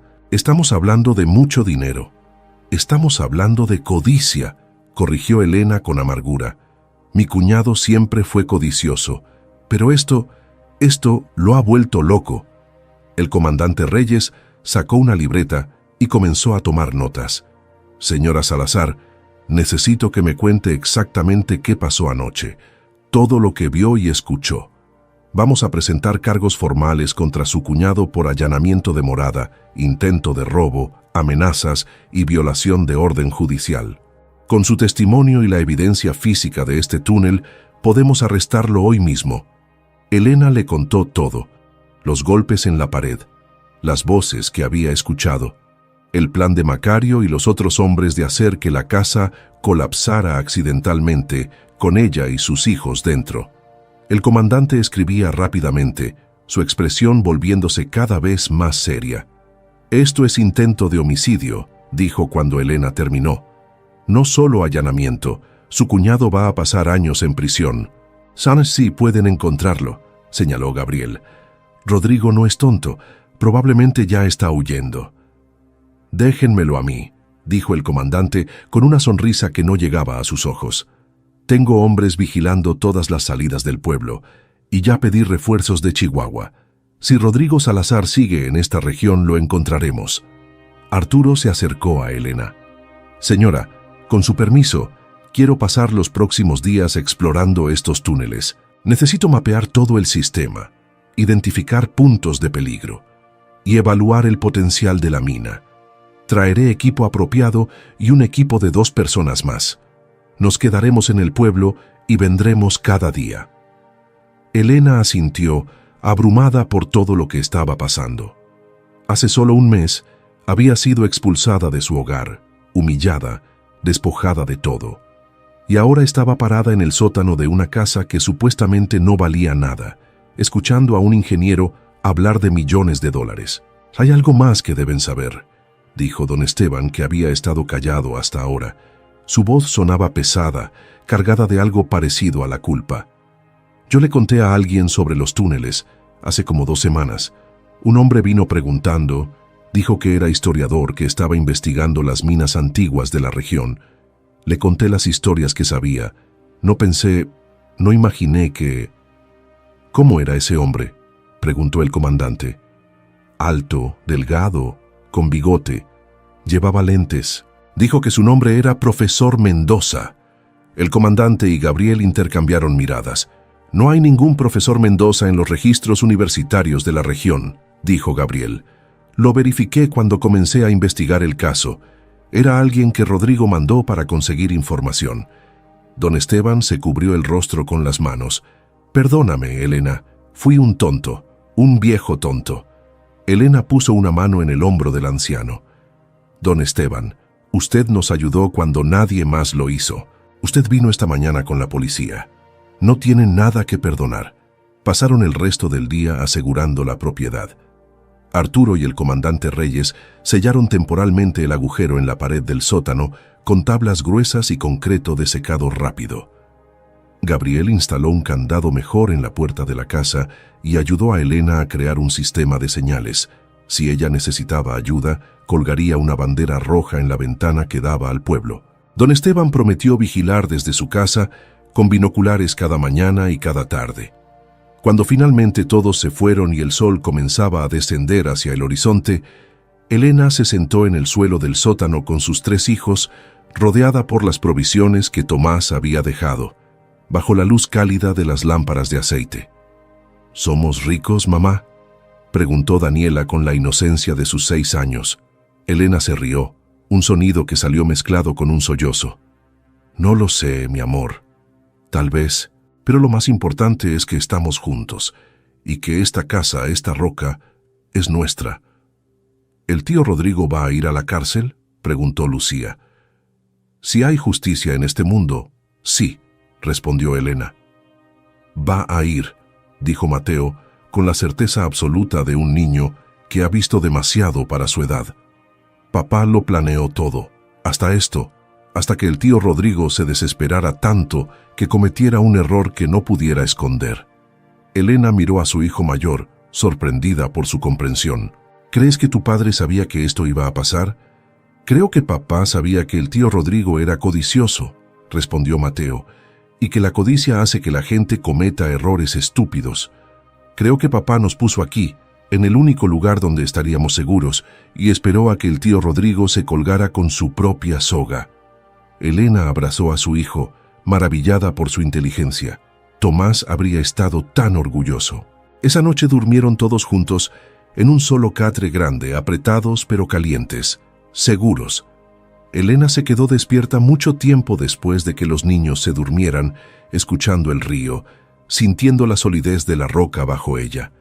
Pensó en todo el camino que habían recorrido, en la humillación del desalojo, en el terror de los primeros días en esta casa, en el descubrimiento del sótano, en la victoria en el tribunal, y ahora en esto, la revelación de que estaban parados sobre una fortuna. Pero más que el dinero, más que la justicia, lo que llenaba su corazón era otra cosa. Era la certeza de que Tomás, incluso en la muerte, había seguido protegiéndolos. Había tejido una red de protección tan intrincada, tan cuidadosamente planeada, que Elena apenas comenzaba a comprender su verdadero alcance. «Gracias, mi amor», susurró en la oscuridad. «Gracias por la roca». Al día siguiente, justo después del mediodía, Elena estaba enseñando a las niñas a reparar una red de pesca cuando escuchó el sonido de motores acercándose. Múltiples vehículos. Se puso tensa, tomando la escopeta que ahora mantenía siempre cerca. Pero cuando miró hacia la orilla, vio que eran las patrullas de la policía estatal. El comandante Reyes cruzó en el canasto, solo. Traía una expresión satisfecha en el rostro. «Lo tenemos», anunció sin preámbulos. Encontramos a Rodrigo Salazar intentando cruzar la frontera hacia Estados Unidos por un paso ilegal cerca de Ojinaga. Traía una mochila llena de efectivo y documentos falsos. También arrestamos a Macario Ruiz y a otros 2 hombres que confesaron su participación en el intento de robo de anoche. Elena sintió que las rodillas se le aflojaban de puro alivio. ¿Confesaron? Cantaron como canarios, dijo el comandante con satisfacción. En cuanto les dijimos que enfrentaban cargos de intento de homicidio, empezaron a echarse la culpa unos a otros y a Rodrigo. Tenemos grabaciones de todo. Rodrigo va a pasar mínimo 15 años en prisión, tal vez 20. ¿Y el notario Ramírez? También arrestado, por complicidad en fraude documental. Está cooperando con la fiscalía, dando nombres de otras personas que ayudaron a Rodrigo a falsificar documentos a lo largo de los años. Esto va a destapar toda una red de corrupción en la región. Elena se dejó caer en una silla. Era demasiado. Todo estaba pasando demasiado rápido. «Señora Salazar», el comandante se agachó frente a ella, hablando con suavidad. «Sé que ha sido difícil, sé que todavía está procesando todo. Pero quiero que sepa algo. Su esposo era un hombre extraordinario. El nivel de planeación, de previsión que tuvo, dejó un camino tan claro para la justicia que nosotros solo tuvimos que seguirlo. Cada documento estaba donde debía estar. Cada testigo que necesitábamos estaba identificado. Incluso Gabriel Montoya tenía instrucciones escritas de Tomás sobre qué hacer en cada escenario posible. Mi esposo era ingeniero», dijo Elena con una sonrisa triste. Le gustaba que las cosas funcionaran perfectamente. «Pues lo logró», respondió el comandante. «Y ahora usted y sus hijos están seguros. Rodrigo no va a poder tocarlos nunca más». Cuando el comandante se fue, Elena reunió a sus hijos en la roca fuera de la casa.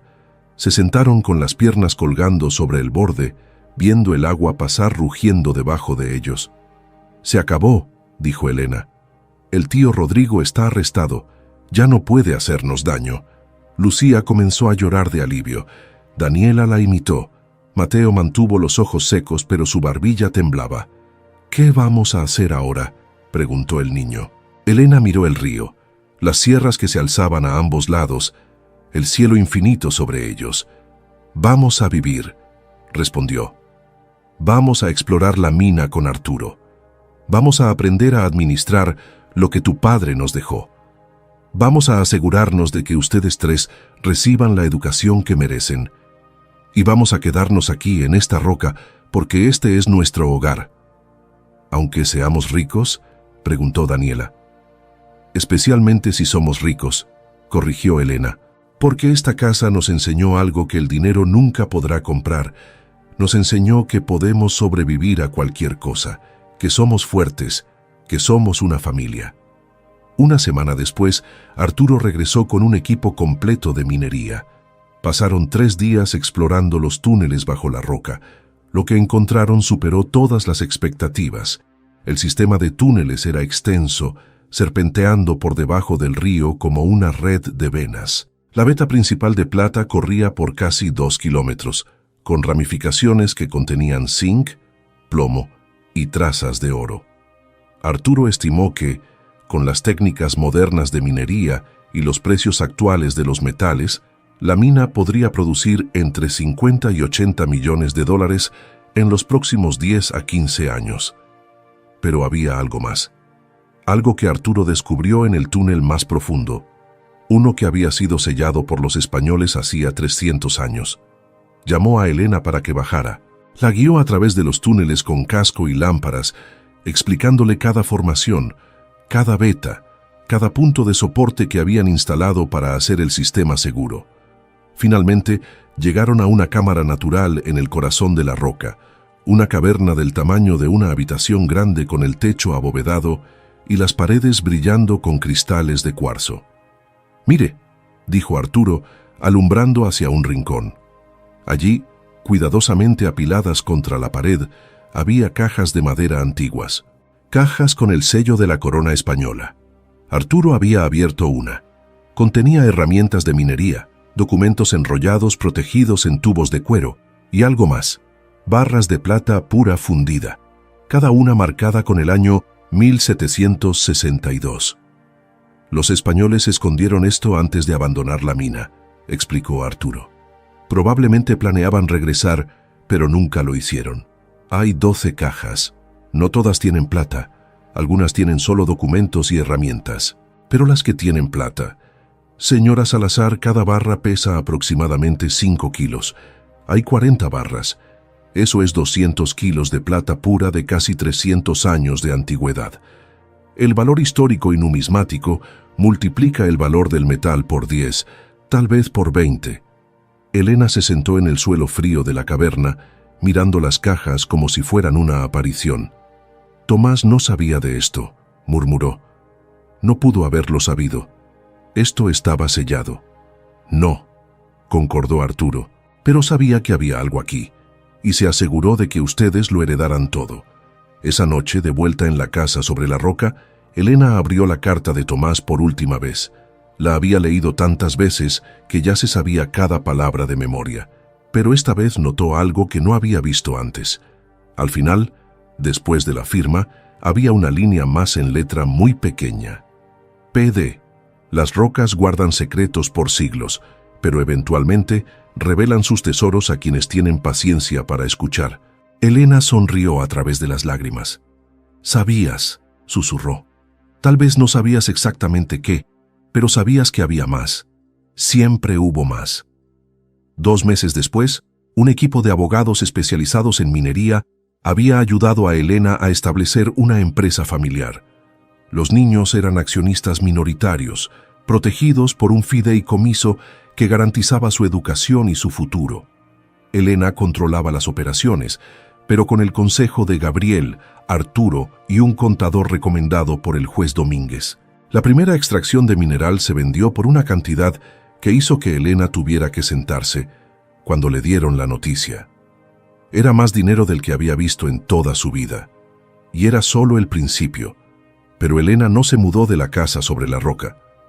La amplió, sí, añadiendo 2 habitaciones más y un pequeño generador para electricidad. Pero se quedó. Porque esa roca representaba algo que ninguna mansión en la ciudad podría darle: representaba resistencia, representaba supervivencia, representaba el amor de un hombre que había visto el futuro y había construido un puente para que su familia lo cruzara a salvo. La noticia de la viuda que se había convertido en magnate minera se esparció por toda la región. Vinieron reporteros, curiosos, gente con negocios que proponer.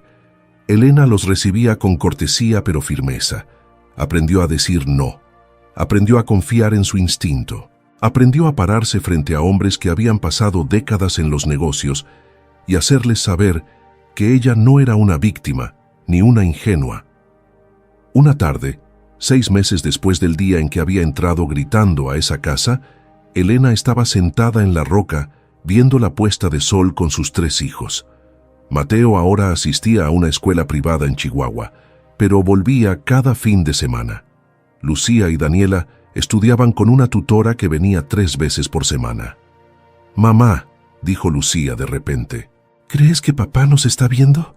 Elena miró hacia el cielo que se teñía de naranja y púrpura. «Sí», respondió sin dudarlo. «Creo que nos está viendo, y creo que está sonriendo». «¿Crees que está orgulloso?», preguntó Mateo. «Creo», dijo Elena lentamente, eligiendo las palabras con cuidado, «que tu padre hizo todo esto porque ya estaba orgulloso, porque nos amaba tanto que estuvo dispuesto a planear hasta el último detalle para protegernos. Y creo que donde quiera que esté, está tranquilo sabiendo que funcionó, que su familia está bien, que su roca nos sostuvo cuando más lo necesitábamos». El sol se hundió detrás de las montañas, tiñendo el río de oro líquido.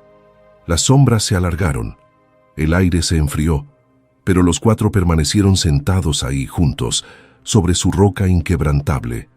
En el pueblo, en la cantina donde los hombres se reunían a beber y a contar historias, ya se hablaba de la viuda de la roca como una leyenda. Decían que era más dura que el metal que extraía de la tierra. Decían que había derrotado a la muerte, a la traición y a la codicia. Decían que el río mismo la protegía, que la roca la había elegido. Y en la celda de una prisión federal, Rodrigo Salazar se enteraba a través de un periódico viejo de que su cuñada acababa de rechazar una oferta de una corporación internacional que quería comprar los derechos de la mina por $100 millones. La rechazó porque, según decía en la entrevista, la mina era el legado de sus hijos y no estaba en venta a ningún precio. Rodrigo arrugó el periódico y lo tiró contra la pared de su celda. Pero incluso su rabia era vacía ahora. Había perdido todo: las tierras que nunca fueron suyas, la libertad, el respeto, el futuro. Y lo peor de todo era saber que Tomás, su hermano muerto, lo había derrotado desde la tumba con una planificación tan perfecta que Rodrigo nunca tuvo ninguna oportunidad real de ganar. La roca que había despreciado resultó ser el tesoro más grande, y él había sido el tonto que la había regalado. En la casa sobre el río, mientras los niños dormían, Elena bajó una última vez al sótano. Tocó la pared de roca con la palma de la mano, sintiendo su textura áspera y fría. «Gracias», le dijo a la piedra, a Tomás, al universo. «Gracias por no dejarme caer». Y en la oscuridad del sótano, rodeada por las provisiones que su esposo había dejado, por la evidencia sólida de su amor y su previsión, Elena finalmente sintió algo que no había sentido desde la muerte de Tomás. Sintió esperanza, verdadera, sólida, inquebrantable esperanza, porque si habían sobrevivido a esto, podían sobrevivir a cualquier cosa. Y mientras el río cantaba su canción eterna afuera, meciendo la roca en un abrazo que había durado siglos, Elena subió las escaleras hacia donde sus hijos dormían, hacia su futuro, hacia todo lo que estaba por venir. La piedra que los constructores desecharon se había convertido efectivamente en la piedra angular, y sobre ella se construiría algo hermoso. 5 años después, Elena estaba de pie frente al Palacio de Gobierno de Chihuahua, con un vestido azul marino y el cabello recogido en un moño elegante. A su lado, Mateo tenía 16 años y la estatura de su padre. Lucía, de 13, llevaba el cabello trenzado y una sonrisa nerviosa. Daniela, de 11, apretaba la mano de su madre con emoción. El gobernador del estado estaba por entregarle a Elena el reconocimiento mujer empresaria del año, por transformar la mina La Roca en una de las operaciones mineras más responsables y prósperas de la región, generando más de 200 empleos directos para familias de las sierras. Pero Elena apenas escuchaba los discursos. Su mente estaba en otro lugar, en otro tiempo. Después de la ceremonia, rechazó cortésmente las invitaciones a cenas y celebraciones. En lugar de eso, condujo con sus hijos por el camino serpenteante hacia Batopilas, hacia el pequeño cementerio en la colina donde Tomás descansaba bajo un pino centenario. La tumba ahora tenía una lápida de mármol gris, simple pero elegante, con una inscripción que Elena había elegido con cuidado. Tomás Salazar, el hombre que construyó sobre la roca.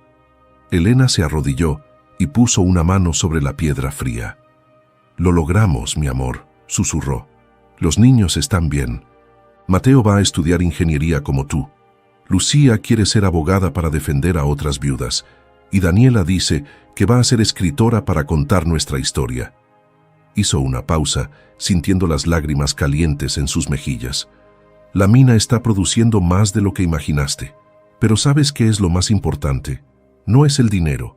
Es que tus hijos crecieron sabiendo que su padre los amó tanto que les construyó un puente hacia el futuro. Que les enseñó, incluso en tu ausencia, que la verdadera fortaleza no está en nunca caer, sino en saber dónde pararte cuando todo se derrumba». Mateo se arrodilló junto a su madre y puso su propia mano sobre la lápida. «Gracias, papá», dijo con voz firme, «por la roca, por todo». Lucía y Daniela se unieron, creando un círculo de manos sobre la piedra que marcaba el descanso de Tomás. Cuando el sol comenzó a descender, Elena y sus hijos regresaron a la casa sobre el río. Desde la colina del cementerio podían verla claramente. Ya no era la estructura oscura y amenazante de 5 años atrás. Ahora tenía paredes pintadas de blanco con detalles en azul, ventanas grandes que dejaban entrar la luz y un pequeño jardín de flores silvestres en el lado norte de la roca. Un puente colgante nuevo conectaba la casa con la orilla, reemplazando el viejo canasto oxidado. Pero la roca seguía siendo la misma, sólida, inquebrantable, eterna.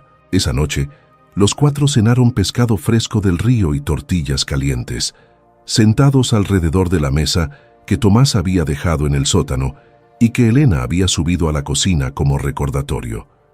El sótano ahora era la entrada principal a la mina, reforzado con vigas de acero y sistemas de seguridad modernos, pero la mesa seguía siendo el corazón del hogar. «Mamá», dijo Daniela mientras recogían los platos, «¿alguna vez te arrepientes de haberte quedado aquí en lugar de mudarte a la ciudad?» Elena miró por la ventana hacia el río que brillaba plateado bajo la luna. Pensó en todas las ofertas que había rechazado: mansiones en Chihuahua, departamentos en la Ciudad de México, invitaciones a mudarse a lugares donde sería más fácil criar a sus hijos.